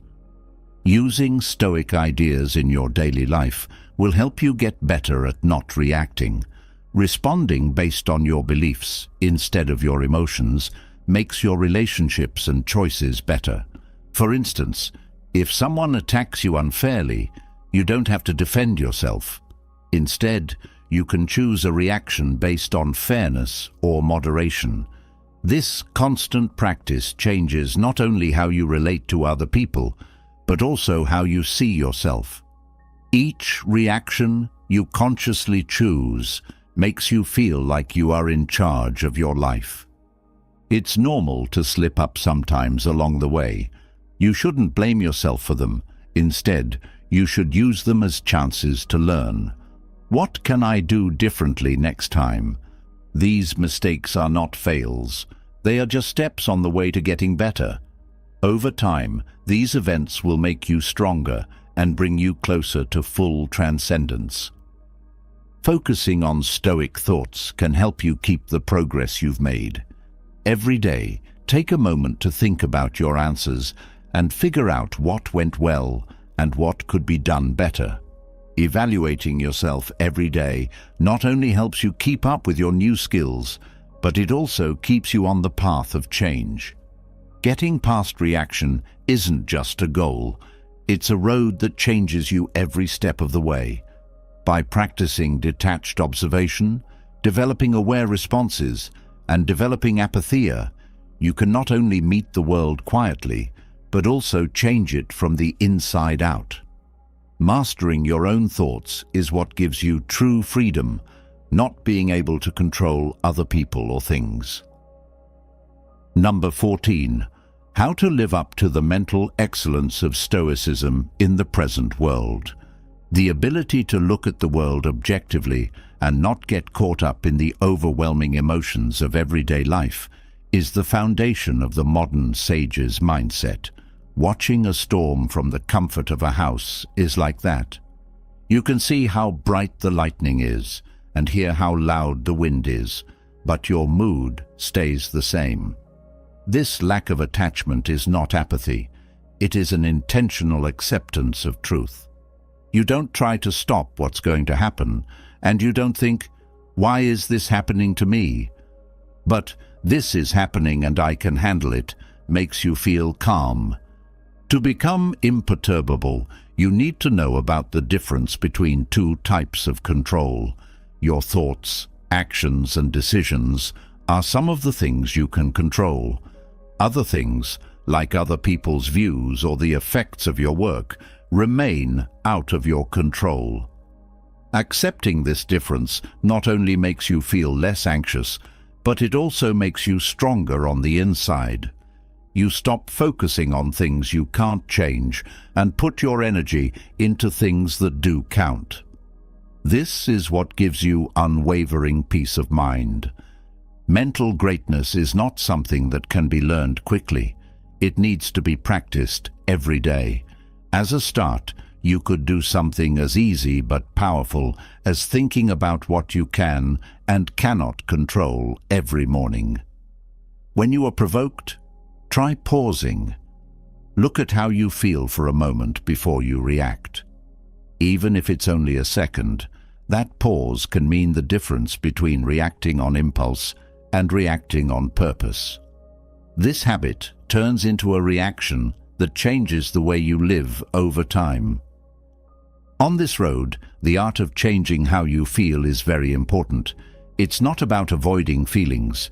It's about making something good out of them. When things go wrong, don't get angry. Instead, ask yourself, what can I learn from this? What lessons can I learn from this? The Stoics called it amor fati, which means love of fate. This means seeing everything that happens to you as a chance to get better.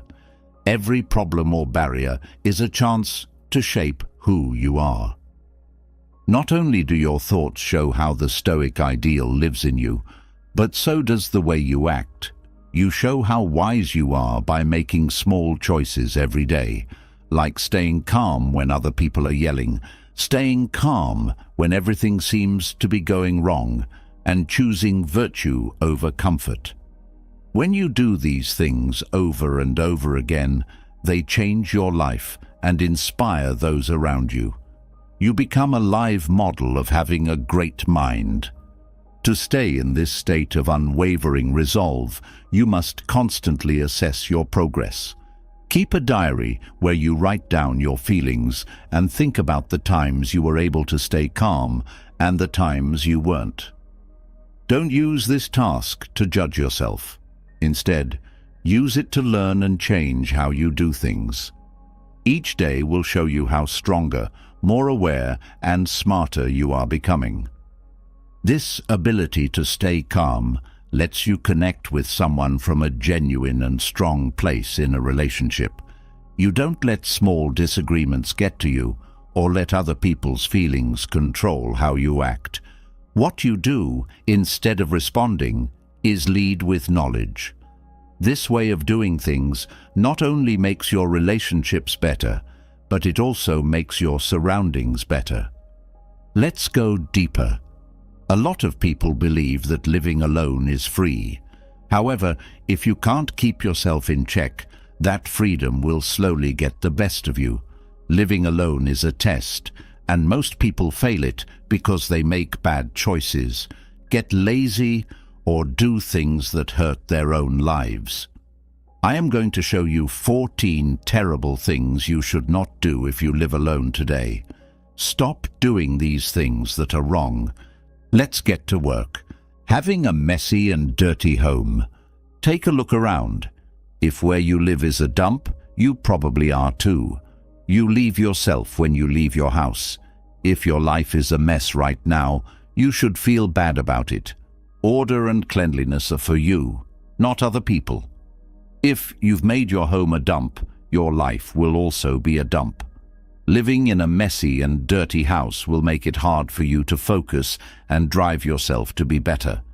If you don't pay attention, your brain gets lost in the dirt and you slowly start to get worse. You get used to being lazy, putting things off, and ignoring the mess. Then what takes place? You don't care about other things in your life, like your work, your relationships, or your goals. When someone lives in a house full of junk, that junk starts to become a part of them. Stop being so embarrassing. Do the dishes right now. Don't throw clothes on the chair. Put them in the closet or the box. Get rid of everything around you that you don't need. The more you have, the more chaos you make. It's important to clean for at least 10 minutes every day. If you can't do this, nothing else will work out. Getting used to having a dirty home is like getting used to having a bad life. Don't forget to clean up after yourself if you respect yourself. If you don't, you will lose every day. Don't explain yourself. Get up and clean. Not taking in healthy food. What you eat makes you who you are. If you constantly eat fast food and junk food and feel like crap, it's clear why. Your body shows what you put into it. It is a given that if you eat bad food, you will feel lazy, lack energy, and be tired and worn out. It will be hard to get out of bed in the morning, and you'll feel like you're going nowhere all day. After that, you'll ask yourself pointless things like, why do I feel so bad? It is clear what you're doing. You are putting junk into your body. There's no good reason. You're not getting anywhere by telling yourself things like, it's hard to cook healthy, I don't have time, or I can't afford it. You are really lazy and lack self-discipline. You don't even value yourself. You are slowly falling apart because of the processed foods, sugary drinks, and greasy fast food you buy at the store. You are mentally and physically falling apart. Your mind is foggy, you don't have much energy, and you have no drive. How you feel tomorrow will depend on what you eat today. Start with what you eat if you want to be healthy and focused. Do not eat bad food. Instead, drink water, eat protein, and eat veggies. Healthy food is easy to make. You're just too lazy to do it. Right now, get up and make something good for your body in the kitchen. You'll always be average if you don't even do that. Nobody to talk to at all. Being stuck inside for days on end without talking to anyone is not a good idea. People need to be around other people, and if you stay alone for too long, you will slowly die. You lose your memory, feel bad about yourself, and even lose your zest for life. Then you'll say, why am I so alone? Why is it that I can't talk to anyone? The truth is clear. You're cutting yourself off from the world. Don't comfort yourself with lies like, I don't need to socialize, or I'm not good with people. The more you run away, the lonely you will feel, and you'll learn that you've lost your social skills in the end. It will be hard for you to talk to people. You'll feel awkward in public, and over time, you'll stop being social. We need to end this right now. Leave the house, call a friend, go to an event, and talk to people. You'll rot in your comfort zone if you stay there. You'll miss out on things at work, in relationships, and in chances if you don't work on your social skills. There's more to the world than just this room. You will always be alone if you don't get out. Get up and do something right now. Not sleeping at regular times.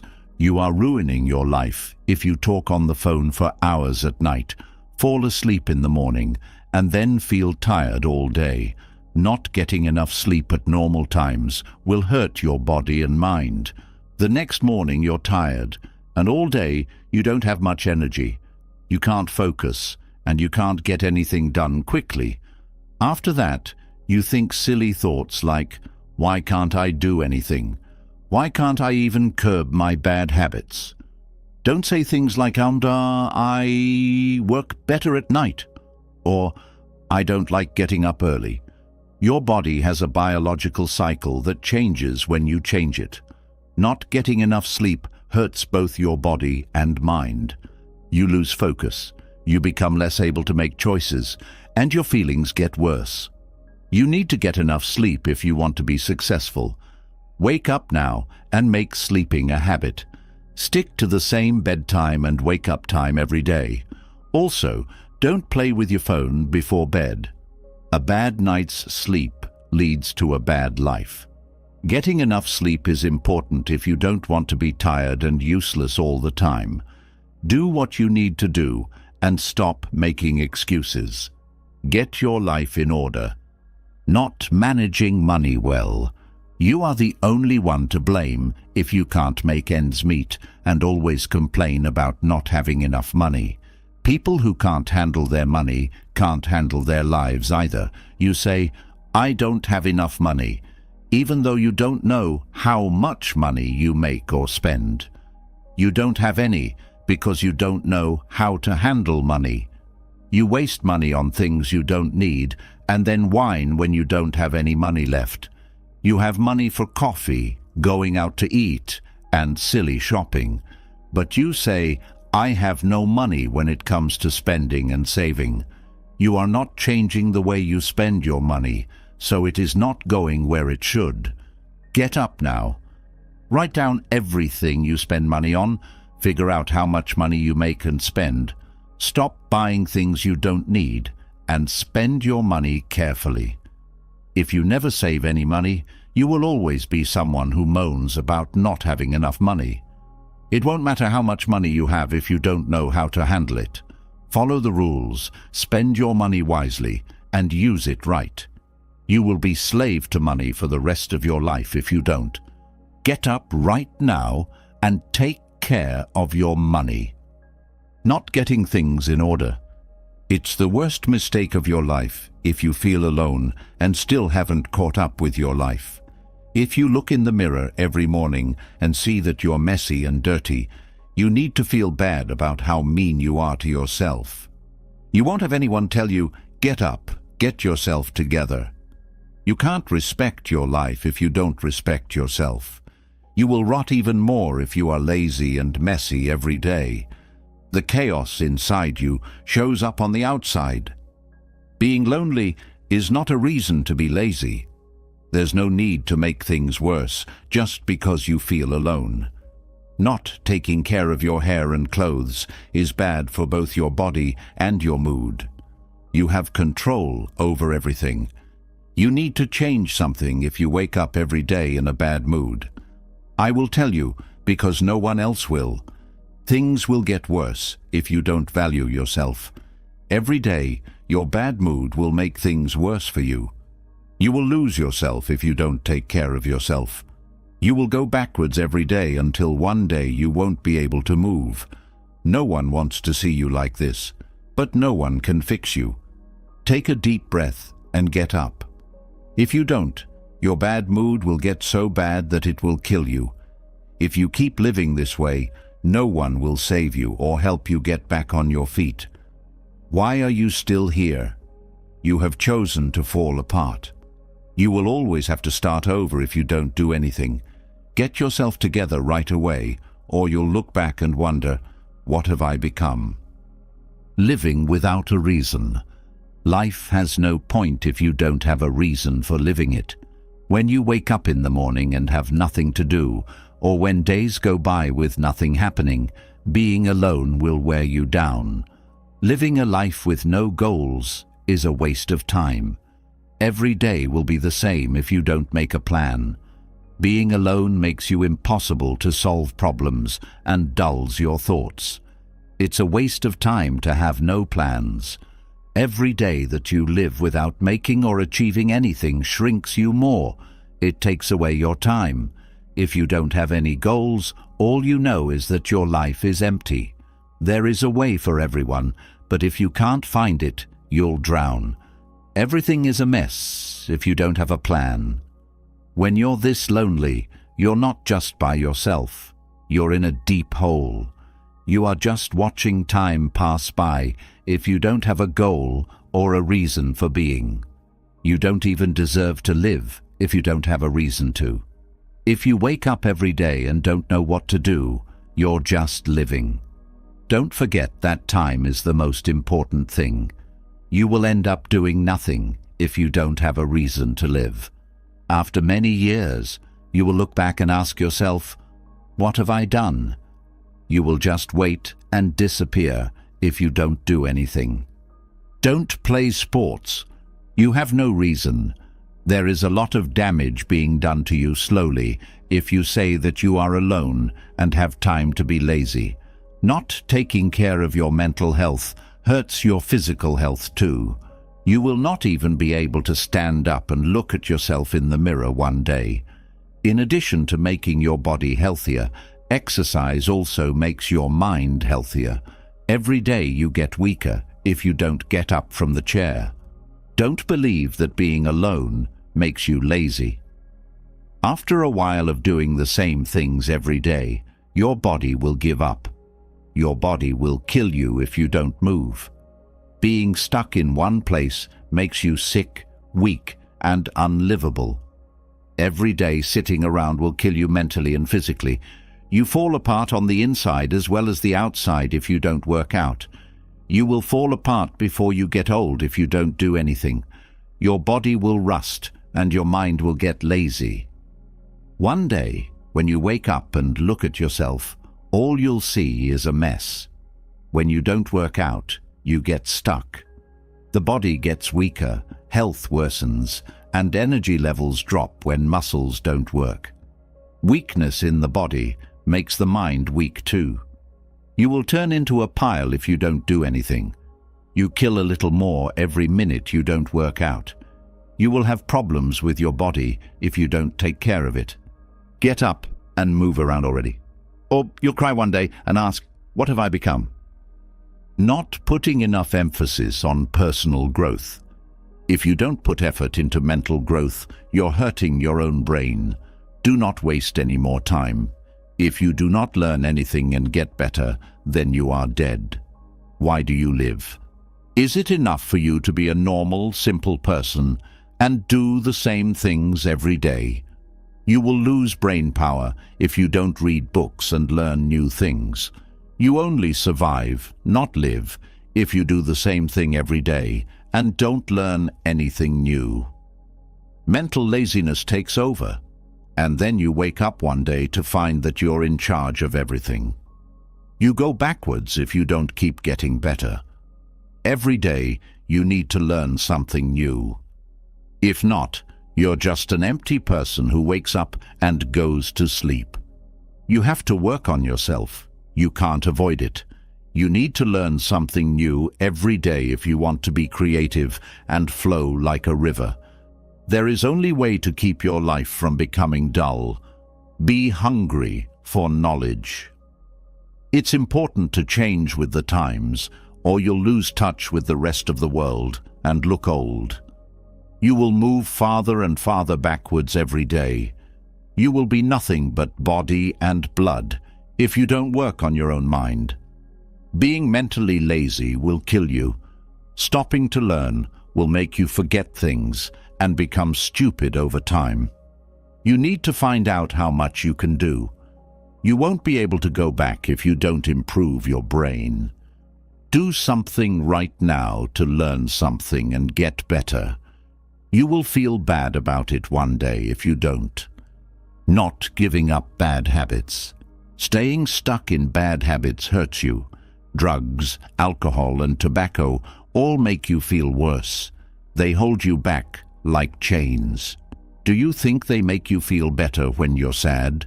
No, they are just a trick. Knowing that someone like you is hooked on these things shows how little you value your life. If you don't value yourself, it means you're getting worse. Each drink, cigarette, or drug dose takes you further away from real life and turns you into a walking zombie. Why is that? To feel better for a short time. However, that comfort is only a short-term feeling of well-being. You just run away from the real problems, and each time you do that, you go backwards. You will only hurt yourself if you keep up these bad habits. If someone is hooked on them, they are already putting their own life in danger. Being happy with these habits because you feel like you're not useful means you're not living for yourself. You can't get rid of these bad habits, so just accept it. No, drinking or smoking will not make you feel better. Instead, they will make you feel worse. A brief moment of rest will hurt you in the long run. You need to do everything you can to break these habits right now. A process that lasts for years leads to self-harm. You will not be the strong person you used to be because of these habits. We need to stop these bad habits now. Stop hurting yourself all the time. Getting hooked on technology. When you're hooked on technology, you can forget about real life. We all know that people who spend all day on their phones, computers, or video games are missing out on life. You can't enjoy life when you're stuck in front of a computer. Getting lost in the virtual world means stepping away from the real world more and more. If technology makes you happy, you should be scared of what you can do in real life. When you spend hours on social networks looking at other people's lives, you're actually taking your own. Technology locks you up and makes you more reliant on other people. You can only be truly successful in the real world, not in a fake one. You will wake up one day and wonder, where have I been? If you sat in front of a screen all day, you become a slave to the internet world if you don't build your real life. You don't seem to be in charge of your own life, so why would you look at other people's? Pay attention to your own life and return to the real world. Do not let technology run your life. Games, your phone, or your computer can't run your life. Check out other people's lives, but don't try to copy them. Instead, build your own life. Keep your cool in front of the screens if you want to do well. You waste an hour of your time every time you sit down at a computer. You're not living in the real world. Don't let computers take over your life, or you'll end up like someone who has never done anything. Again, I'll say it. Do something, get off the screen, and start winning in real life. Do not let technology run your life. Take charge of your life. Failure to handle time well. You can't run your life if you can't run your time. You are a loser if you always say, there isn't enough time. You are spending your time, which is the most important thing, without getting anything done. You don't even notice when the days pass. You keep sleeping and spending time on pointless things, but time keeps going by. Every day ask yourself, what did I do today? You already know the answer, nothing. Do not waste time because you do not have a plan or a goal. You can't stand the time. Every minute you don't do anything hurts you more. You need to use your time well if you want to get something done. And if you keep going with the flow of the day without a plan, you know what will happen. You will fail. Your dreams won't come true, and your life won't have any value as long as you can't stop time. You'll notice that something goes by you. You won't be able to get anything done one day if you keep putting things off. To be successful, you need to do the right thing at the right time. You're just making an excuse every day if you say, "I don't have time." You won't do anything if you really don't have time. You need to learn how to use your time well. If you don't, life will run your life instead of you running it. That easy. Don't waste time. One day you'll wake up and realize that your life went by so quickly that all you will feel is sorrow. Do something right away. Don't wait. Being a person who is weak and complains. If you complain and feel useless, you're not interested in your life. It's going to get worse as you feel more powerless. Complaining all the time shows that you are weak. What are you going to do when things get tough? You will not get anywhere by complaining. You can change things, but you just sit there and blame other people. If you keep telling yourself, "I can't do it," or "it's hard," you don't want to do anything. Giving up in the face of trouble makes you even smaller. Stop whining and do something if you really want to change things. You try your best to fail every test that life gives you. You become a bigger problem when you complain all the time. Don't forget this: no one can make your life easy, make you happy, or help you succeed. You need to find your own way. Giving up is a sign of weakness. Don't feel sorry for yourself or blame other people. You will fight your own battle. But first, stop whining. If you're having a bad day, don't blame other people. Instead, blame yourself. Change your life and come up with your own answers. There is nothing hard about it. There is only doing it. Don't keep whining. Instead, work on your issues. Day after day, you lose when you complain. To change, all you have to do is one thing: not having a job to help you get better. It's a waste of time to not have a job that helps you get better. Do not think of yourself as alive if you do nothing every day, or waste your time doing nothing. People who don't have a goal and just go through the days are really wasting their time. Don't try to get better. One day you'll wake up and feel bad about what you did. If you don't want to see what you've done, don't look. But if you want to be truly successful, you need to focus on something and get better. Every day you need to learn something new to stay alive. You are going backwards every day that you don't learn something new or start a new hobby. Living your life to the fullest keeps you from noticing how quickly time goes by. Today, to be useful, you need to work hard and learn more than other people. You are nothing but an empty being if you don't try to get better. Every new skill or piece of information you learn moves you forward. You will lose time, though, if you do nothing. If you don't do something, the years will go by and all you'll remember is, "What did I do?" Select a road, keep your attention on it, and learn something every day if you don't want to get lost in this void. Don't waste your life. If you live by yourself, don't hurt yourself such ways. You are in charge of your life. Take one more step every day. Be focused. Own your life. Keep your eye on your goals. Get rid of everything you don't want and break bad habits. Every day and every second is a chance. You must know what you want to do, who you want to be, and what you want to accomplish. If not, you'll wake up one day and ask, "What have I become?" And you'll never live again. Don't put off your life, your future, or yourself.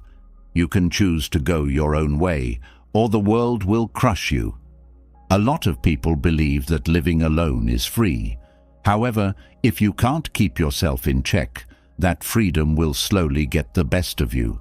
Living by yourself is a test, and most people fail it because they make bad choices, get lazy, and break their own rules.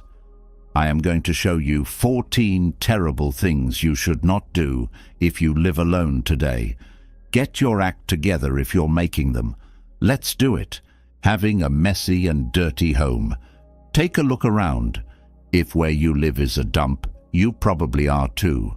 You leave yourself when you leave your house. If your life is a mess right now, you should feel bad about it. Order and cleanliness are for you, not other people. If you've made your home a dump, your life will also be a dump. Living in a messy and dirty house will make it hard for you to focus and drive yourself to be better. If you don't pay attention, your brain gets lost in the dirt and you slowly start to get worse. You get used to being lazy, putting things off, and ignoring the mess. Then what takes place? You don't care about other things in your life, like your work, your relationships, or your goals. When someone lives in a house full of junk, that junk starts to become a part of them. Stop being so embarrassing. Do the dishes right now. Don't throw clothes on the chair. Put them in the closet or the box. Get rid of everything around you that you don't need. The more you have, the more chaos you make. It's important to clean for at least 10 minutes every day. If you can't do this, nothing else will work out. Getting used to having a dirty home is like getting used to having a bad life. Don't forget to clean up after yourself if you respect yourself. If you don't, you will lose every day. Don't explain yourself. Get up and clean. Not taking in healthy food. What you eat makes you who you are. If you constantly eat fast food and junk food and feel like crap, it's clear why. Your body shows what you put into it. It is a given that if you eat bad food, you will feel lazy, lack energy, and be tired and worn out. It will be hard to get out of bed in the morning, and you'll feel like you're going nowhere all day. After that, you'll ask yourself pointless things like, why do I feel so bad? That's a clear answer. You're putting trash into your body. There's no good reason. You're not getting anywhere by telling yourself things like, it's hard to cook healthy, I don't have time, or I can't afford it. You are really lazy and lack self-discipline. You don't even value yourself. You are slowly falling apart because of the processed foods, sugary drinks, and greasy fast food you buy at the store. You are mentally and physically falling apart. Your mind is foggy. You don't have much energy, and you have no drive. How you feel tomorrow will depend on what you eat today.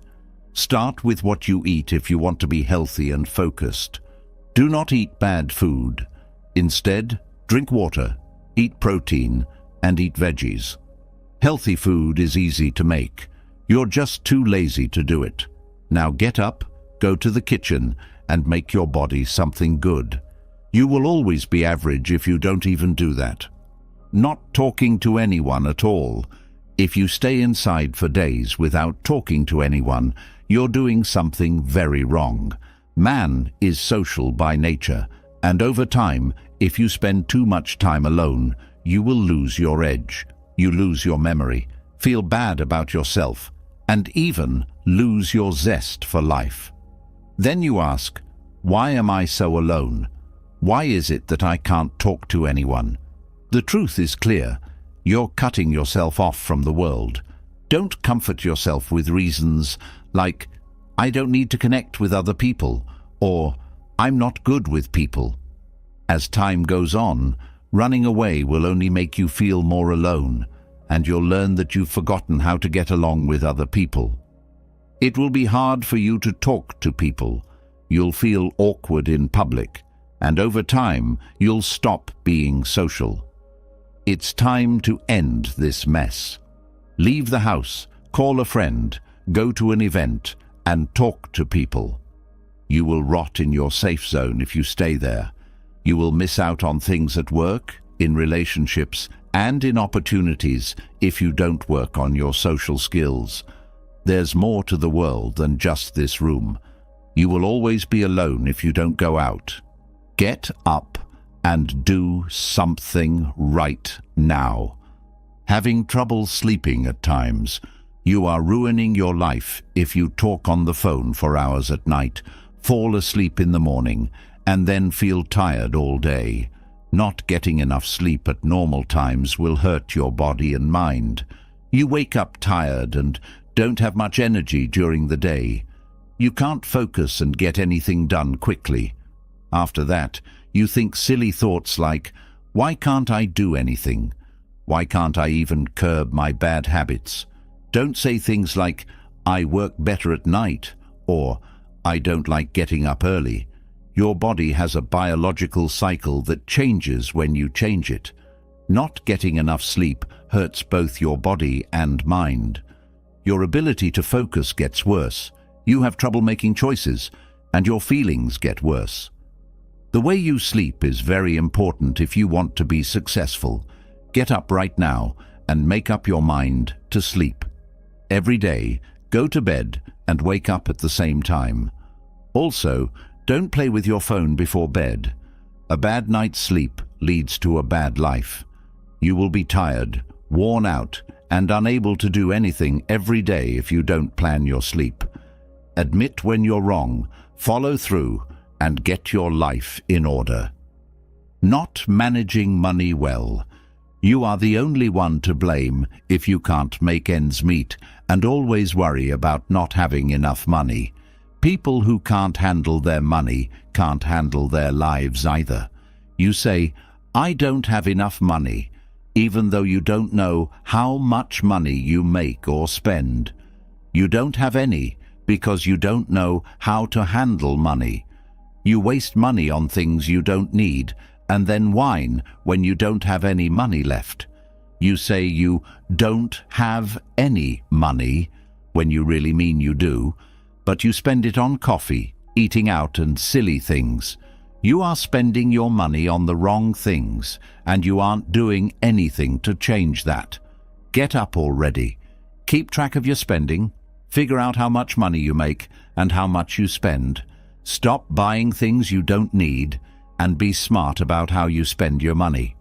Nobody will ever be able to stop complaining about not having enough money if they never save a penny.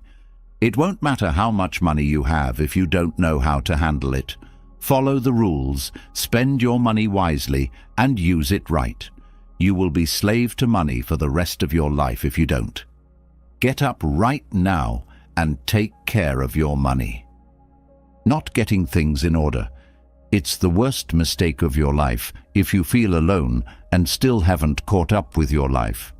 If you look in the mirror every morning and see that you are messy and dirty, you need to feel bad about how mean you are to yourself. There's no one who will tell you to get up and get organized. You can't respect your life if you don't respect yourself.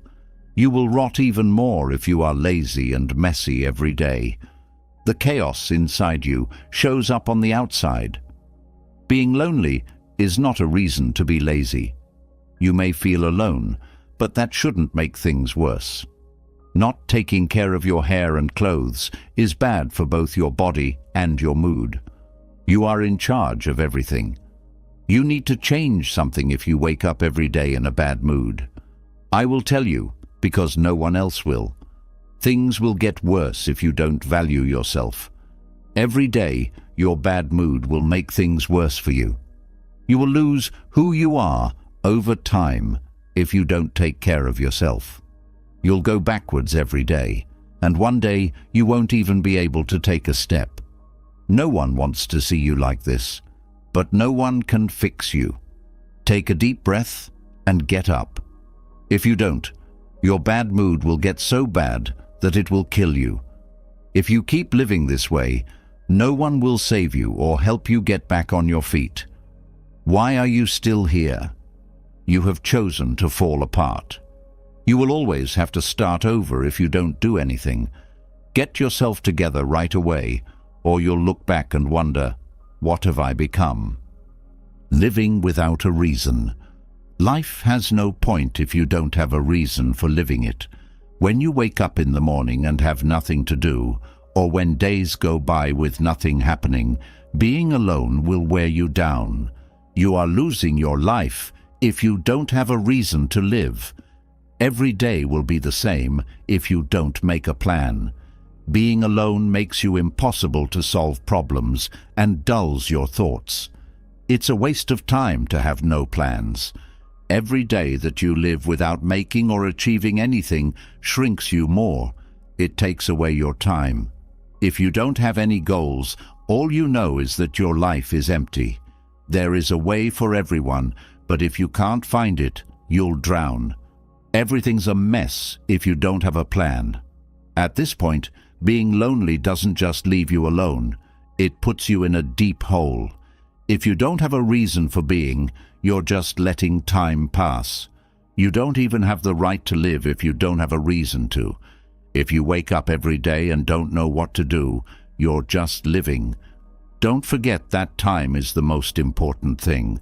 You will end up doing nothing if you don't have a reason to live. After many years, you will look back and ask yourself, "What have I done?"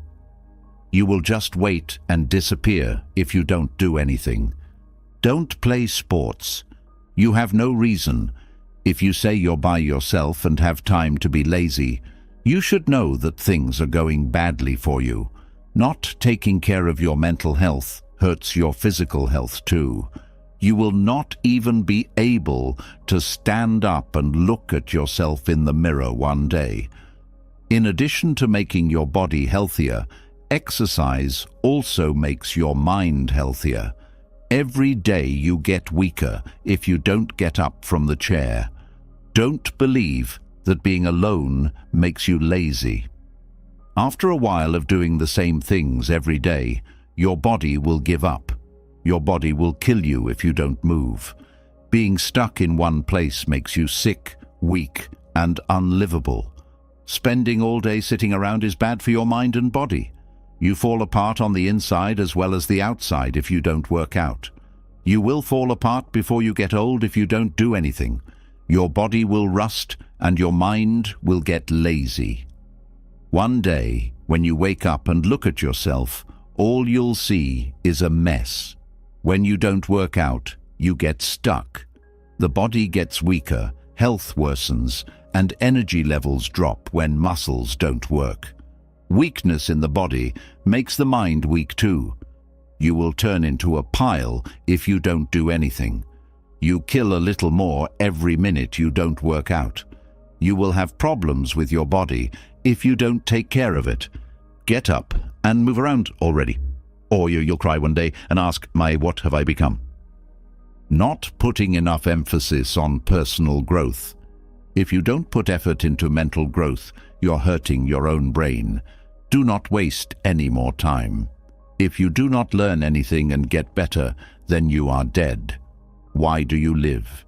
Is it enough for you to be a normal, simple person and do the same things every day? You will lose brain power if you don't read books and learn new things.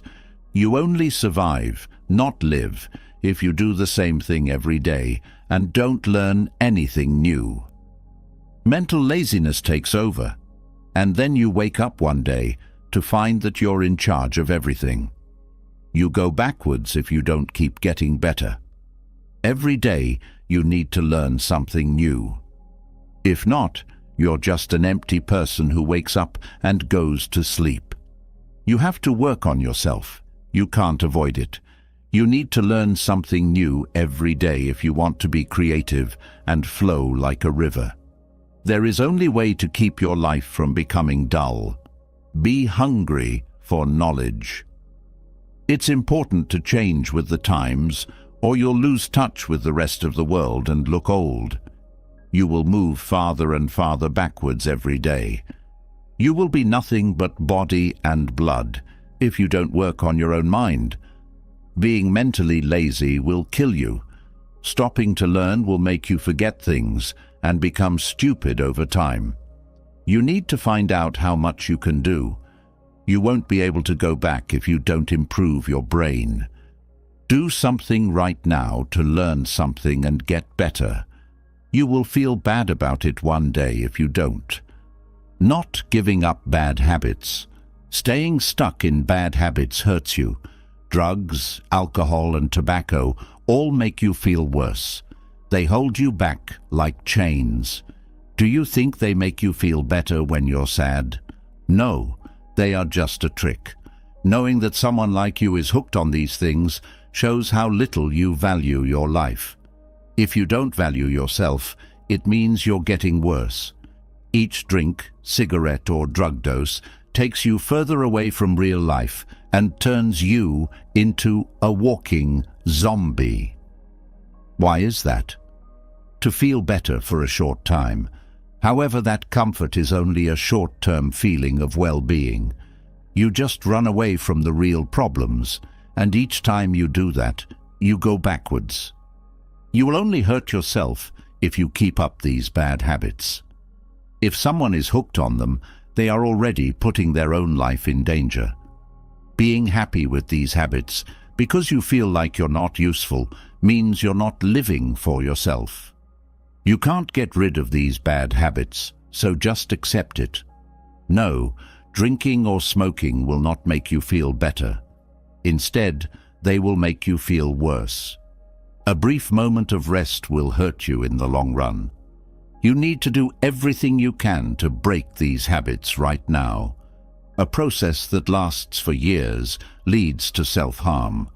You will not be the strong person you used to be because of these habits. We need to stop these bad habits now. Stop hurting yourself all the time. Getting hooked on technology. When you're hooked on technology, you can forget about real life. We all know that people who spend all day on their phones, computers, or video games are missing out on life. You can't enjoy life when you're stuck in front of a computer. Getting lost in the virtual world means stepping away from the real world more and more.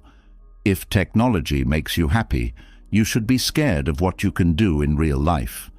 When you spend hours on social networks looking at other people's lives, you're actually taking your own. Technology locks you up and makes you more reliant on other people.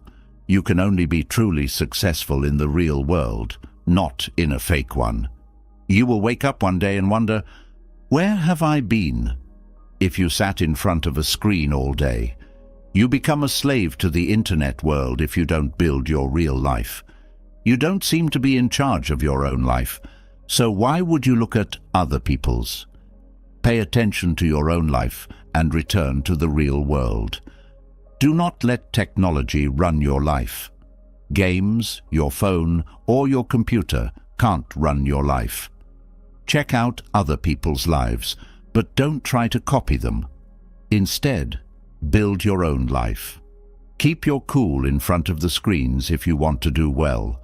You waste an hour of your time every time you sit down at a computer.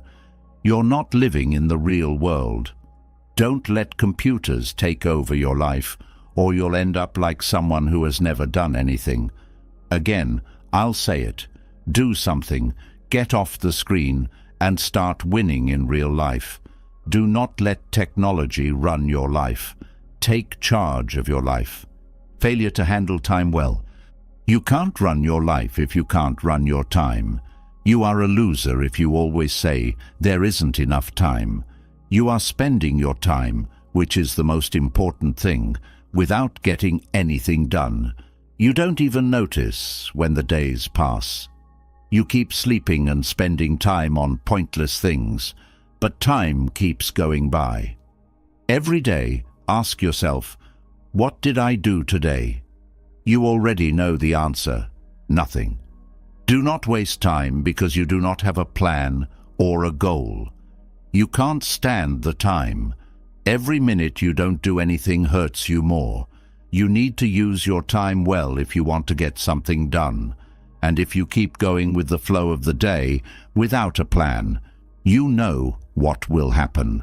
You will fail. Your dreams won't come true, and your life won't have any value as long as you can't stop time. You'll notice that something goes by you. You won't be able to get anything done one day if you keep putting things off. To be successful, you need to do the right thing at the right time. You're just making an excuse every day if you say, "I don't have time." You won't do anything if you really don't have time. You need to learn how to use your time well. If you don't, life will run your life instead of you running it. That easy. Don't waste time. One day you'll wake up and realize that your life went by so quickly that all you will feel is sorrow. Do something right away. Don't wait. Being a weak and whiny person. To be a whiny, weak person is to not care about your life. It's going to get worse as you feel more powerless. Complaining all the time shows that you are weak. What are you going to do when things get tough? You will not get anywhere by complaining. You can change things, but you just sit there and blame other people. If you keep telling yourself, "I can't do it," or "it's hard," you don't want to do anything. Giving up every time things get hard makes you even smaller. Stop whining and do something if you really want to change things. You try your best to fail every test that life gives you. You become a bigger problem when you complain all the time. Don't forget this. No one can make your life easy, make you happy, or help you succeed. You need to find your own way. Giving up is a sign of weakness. Don't feel sorry for yourself or blame other people. You will fight your own battle, but first stop whining. If you're having a bad day, don't blame other people. Instead, blame yourself. Change your life and come up with your own answers. There is nothing hard about it. There is only doing it. Don't keep whining. Instead, work on your issues. Day after day, you lose when you complain. To change, all you have to do is one thing: not having a job to help you get better. It's a waste of time to not have a job that helps you get better. Do not think of yourself as alive if you do nothing every day, or waste your time doing nothing. People who don't have a goal and just go through the days are really wasting their time. Don't try to get better. One day you'll wake up and feel bad about what you did. If you don't want to see what you've done, don't look. But if you want to be truly successful, you need to focus on something and get better. Every day you need to learn something new to stay alive. You are going backwards every day that you don't learn something new or start a new hobby. Living your life to the fullest keeps you from noticing how quickly time goes by. Today, to be useful, you need to work hard and learn more than other people. You are nothing but an empty being if you don't try to get better. Every new skill or piece of information you learn moves you forward. You will lose time, though, if you do nothing. If you don't do something, the years will go by, and all you'll remember is, "What did I do?" Select a road, keep your attention on it, and learn something every day if you don't want to get lost in this void. Don't waste your life. You are not here to merely occupy space until the last page of your calendar is torn away. You are here to expand, to rise above your own limitations, and to cast off any illusions that keep you from your goals. Every moment you let slip without an intention is a moment that dilutes your presence in this world. The drive to become better, to develop new talents, to feed your mind, and to strengthen your body and spirit is the furnace that keeps life's brightness alive. If you step away from this inner fire and turn your back on the possibilities waiting at every corner, you give fate permission to write a dull script for your life. You drift through days and nights with no progress, and you forfeit the satisfaction of growth that is your birthright. You might imagine that stagnation brings comfort, that refusing to challenge yourself leaves you safe from judgment and failure. But this is a mirage. a falsity that only leads to deeper emptiness. When you fail to ascend, you remain in a place of restless longing, inwardly knowing that you aren't living up to your capabilities. This dissonance grows over the years, molding itself into regret, feeding upon each day that passes unmarked by any personal evolution. Time never halts its flow. It doesn't care whether you're purposeful or idle, hungry for knowledge or content with mediocrity. It moves forward as you remain stuck, storing unspent days in the vault of missed opportunities. You may wake up one day to discover that the reflection in your mirror is a faint echo of the person you once wanted to be. Old aspirations now appear distant, voices from a past life you barely recognize. The script of your destiny has been left unwritten, not because you had no power to write it, but because you never put pen to paper. This realization can shake you to your core, or it can numb you until you don't even feel the tragedy of your unlived potential. The only remedy is action, solid, daily, persistent action that starts from precisely where you stand. No matter how far you believe you've drifted, no matter how many hours you've wasted in passivity, the moment you decide to claim your life is the moment that slumbering power within you awakens. It is an illusion to think that your future lies far in the distance. Your future is always built in the immediate next heartbeat. By reading a page, taking a walk, learning a craft, or reflecting on your mindset, you build your next hour, your next day, and eventually the entire tapestry of your existence. The paradox is that these single, seemingly insignificant choices, repeated consistently, shape your destiny more than any grand plan you might dream of. People lament that they're overwhelmed, that the path to a better life is too vast, but it is exactly in the smallest, simplest acts that real transformation occurs. Life doesn't demand that you leap impossible chasms. It only asks that you take purposeful steps, one after another, guided by self-respect and a desire to become more than you are now. Your potential is waiting to be accessed, like a book that remains unopened on the shelf of your mind. It might be the capacity to master a musical instrument, to learn a new language, to become an excellent writer, or to transform your understanding of the world through philosophy or science. Whatever form it takes, it remains dormant until you reach out with active intention. It may appear daunting, but in truth, it is as natural as breathing to stretch toward newness. Life in its essence is perpetual growth. Seeds sprout into trees, children become adults, and knowledge unfolds into wisdom. By refusing growth, you defy one of the fundamental rhythms of the universe. Instead, why not align with it and discover the possibilities that unfold when you engage in the flow of learning and self-improvement? The real enemy of your potential is neither time nor circumstance, but complacency.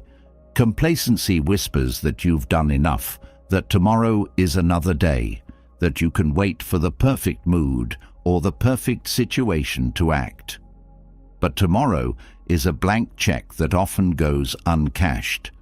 The more you delay your personal expansion, the harder it becomes to pick up momentum again. Patterns set in, and your mind accustoms itself to a state of inertia. You start justifying to yourself that your dreams are unrealistic, or that you lack the innate talent to achieve them, while in reality, you are simply out of practice with the effort it takes to grow. You forget that excellence is a habit formed by consistent engagement, not a spontaneous gift handed to a select few. By forging a life of daily improvement, you also open doors to deeper confidence. The knowledge that you are better today than yesterday builds a sturdy sense of self-worth. You take pride in your progress, in each small step accomplished, in each new piece of knowledge assimilated. This self-affirmation extends into every corner of your life. You begin to tackle challenges with optimism, approach relationships with sincerity, and plan your finances with intention.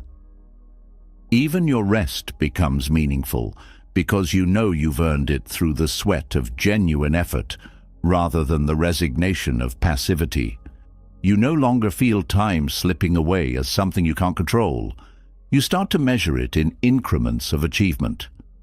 When you adopt this mindset of growth, your solitude also becomes an ally instead of a burden.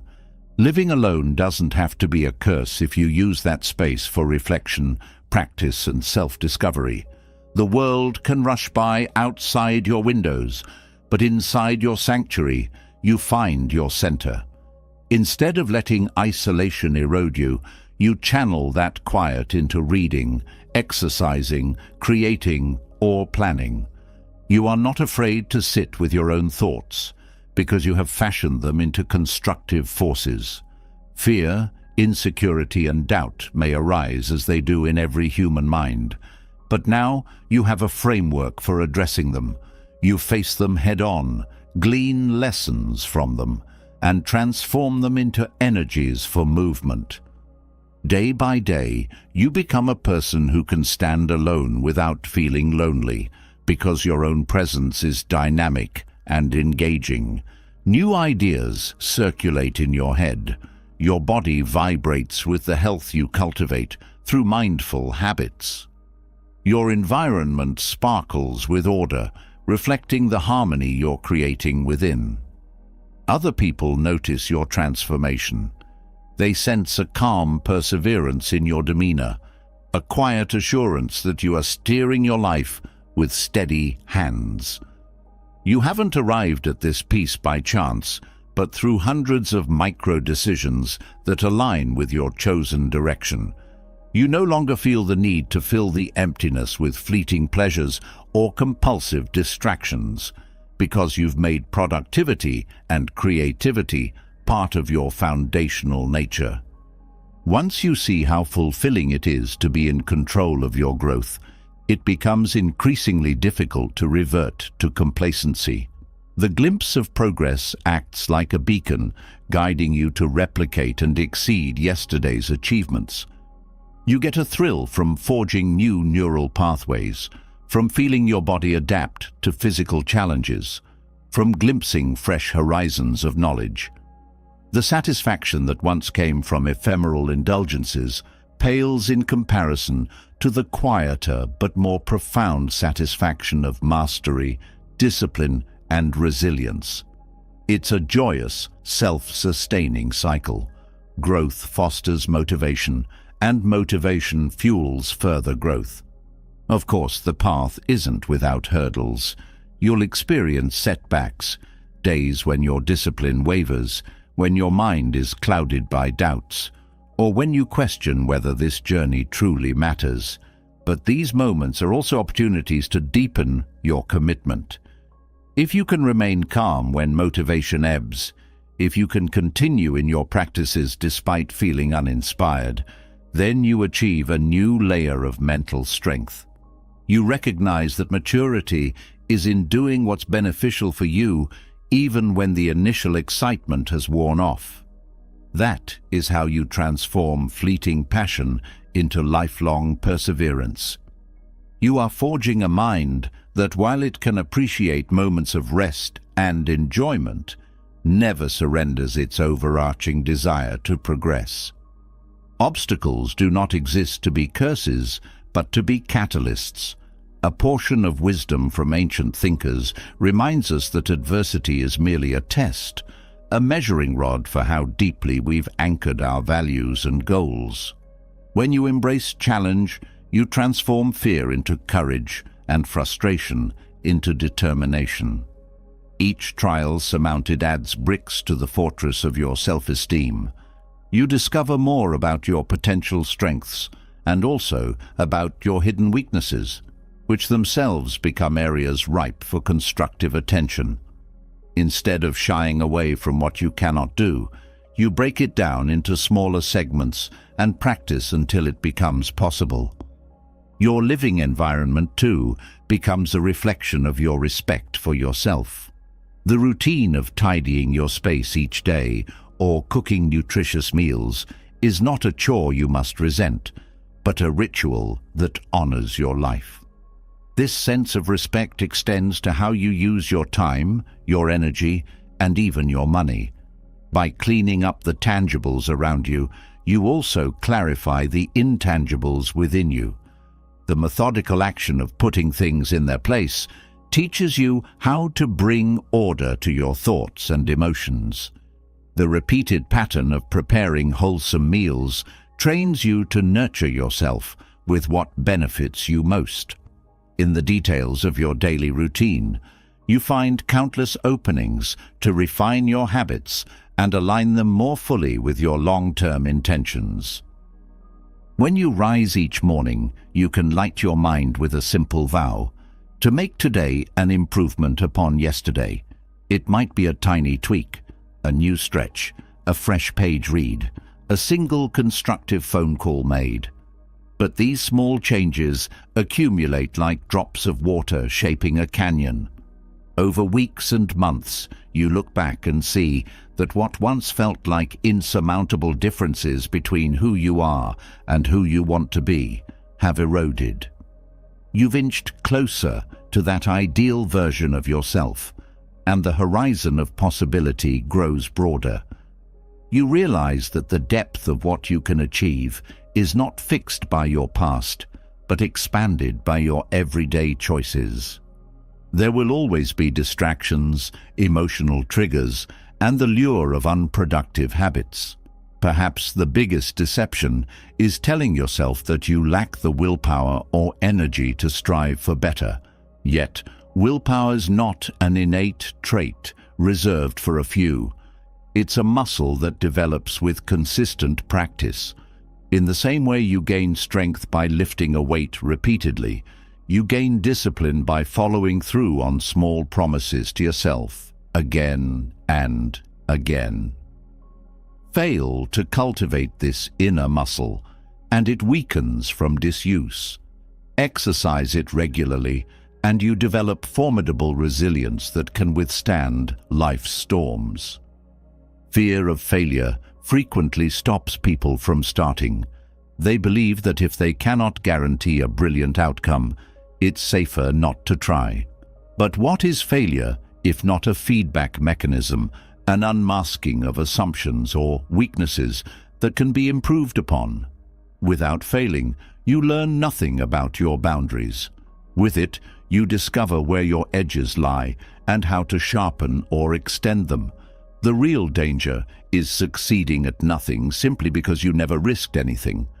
It's a life of safe emptiness, where you avoid mistakes at the cost of never unlocking your full capacity.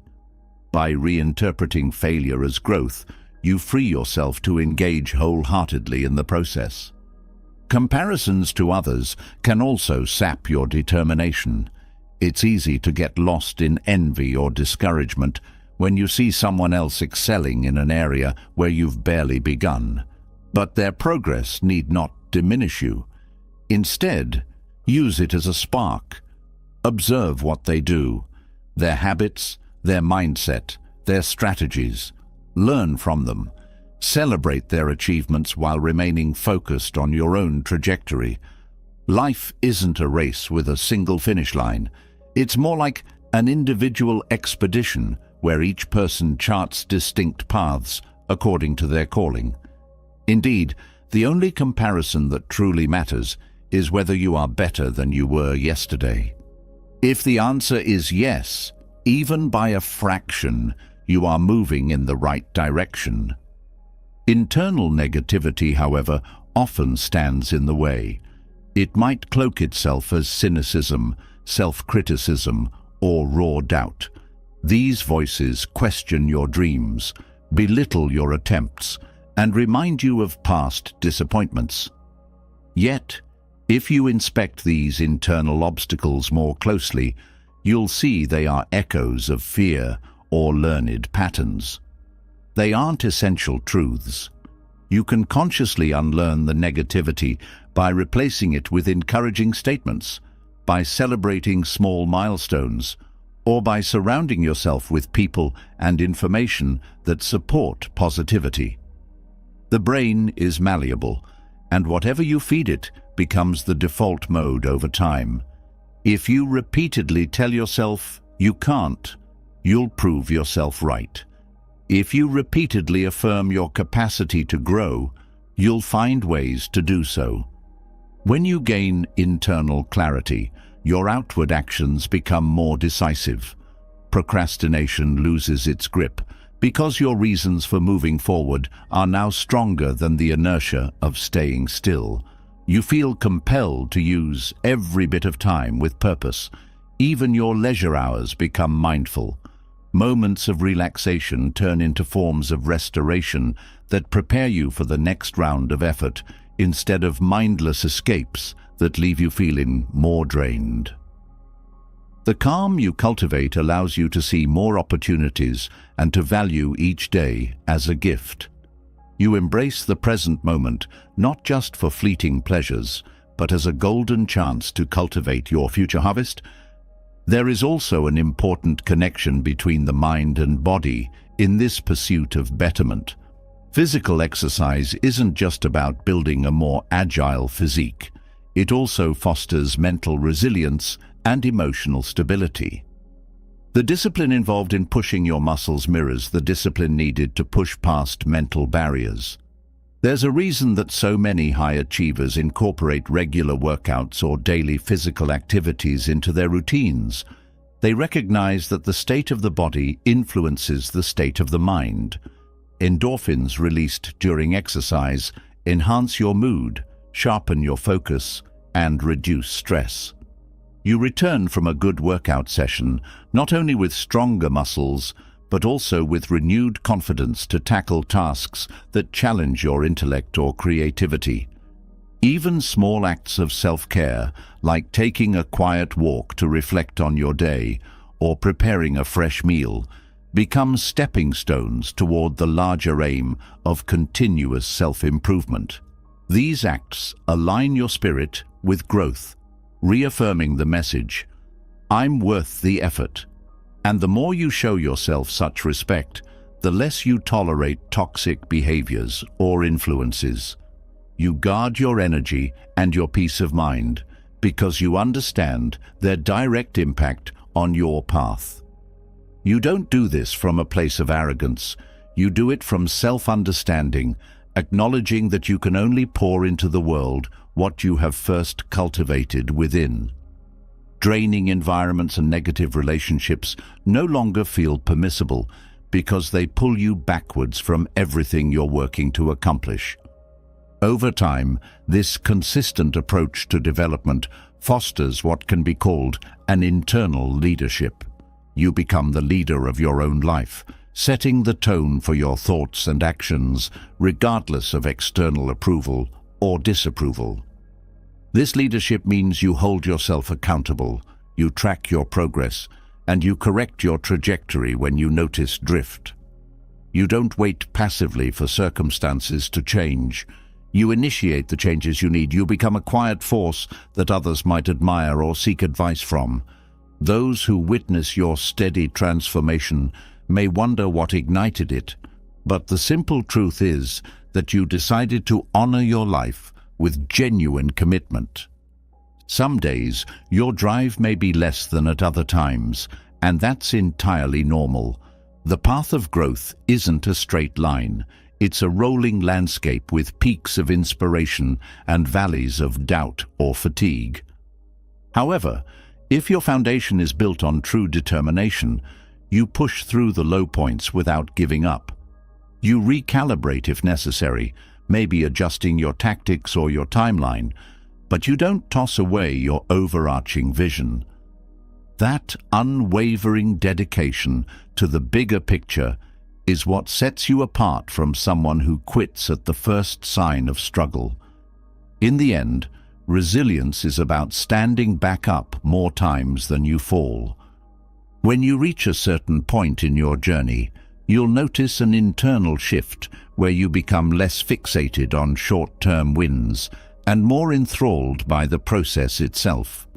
Achievements, whether skill milestones, better health markers, or financial gains, will still bring joy, but the daily practice and the ongoing act of improvement will become equally rewarding. You see the value in the synergy between self-discipline and creativity. Each day that you harness your will to generate something new, to refine your mind, or to elevate your surroundings, you experience a deep sense of fulfillment. This is real freedom, the knowledge that you can carve your path with self-determined choices instead of being directed by every external whim or impulse. As you taste this freedom more frequently, your perspective on life evolves. You begin noticing subtleties that previously escaped you. Colors become more vibrant, conversations are richer, nature more intriguing, and challenges more like puzzles than burdens. This heightened awareness arises because you are fully present, no longer seeking to flee reality through endless distractions. Paradoxically, your acceptance of all that reality entails, both good and bad, gives you greater peace than if you spent your energy fighting it. You understand that growth flourishes best in the soil of acceptance. You accept who you are now, with all your strengths and flaws, while also actively working to become a person who embodies higher levels of skill, understanding, and virtue.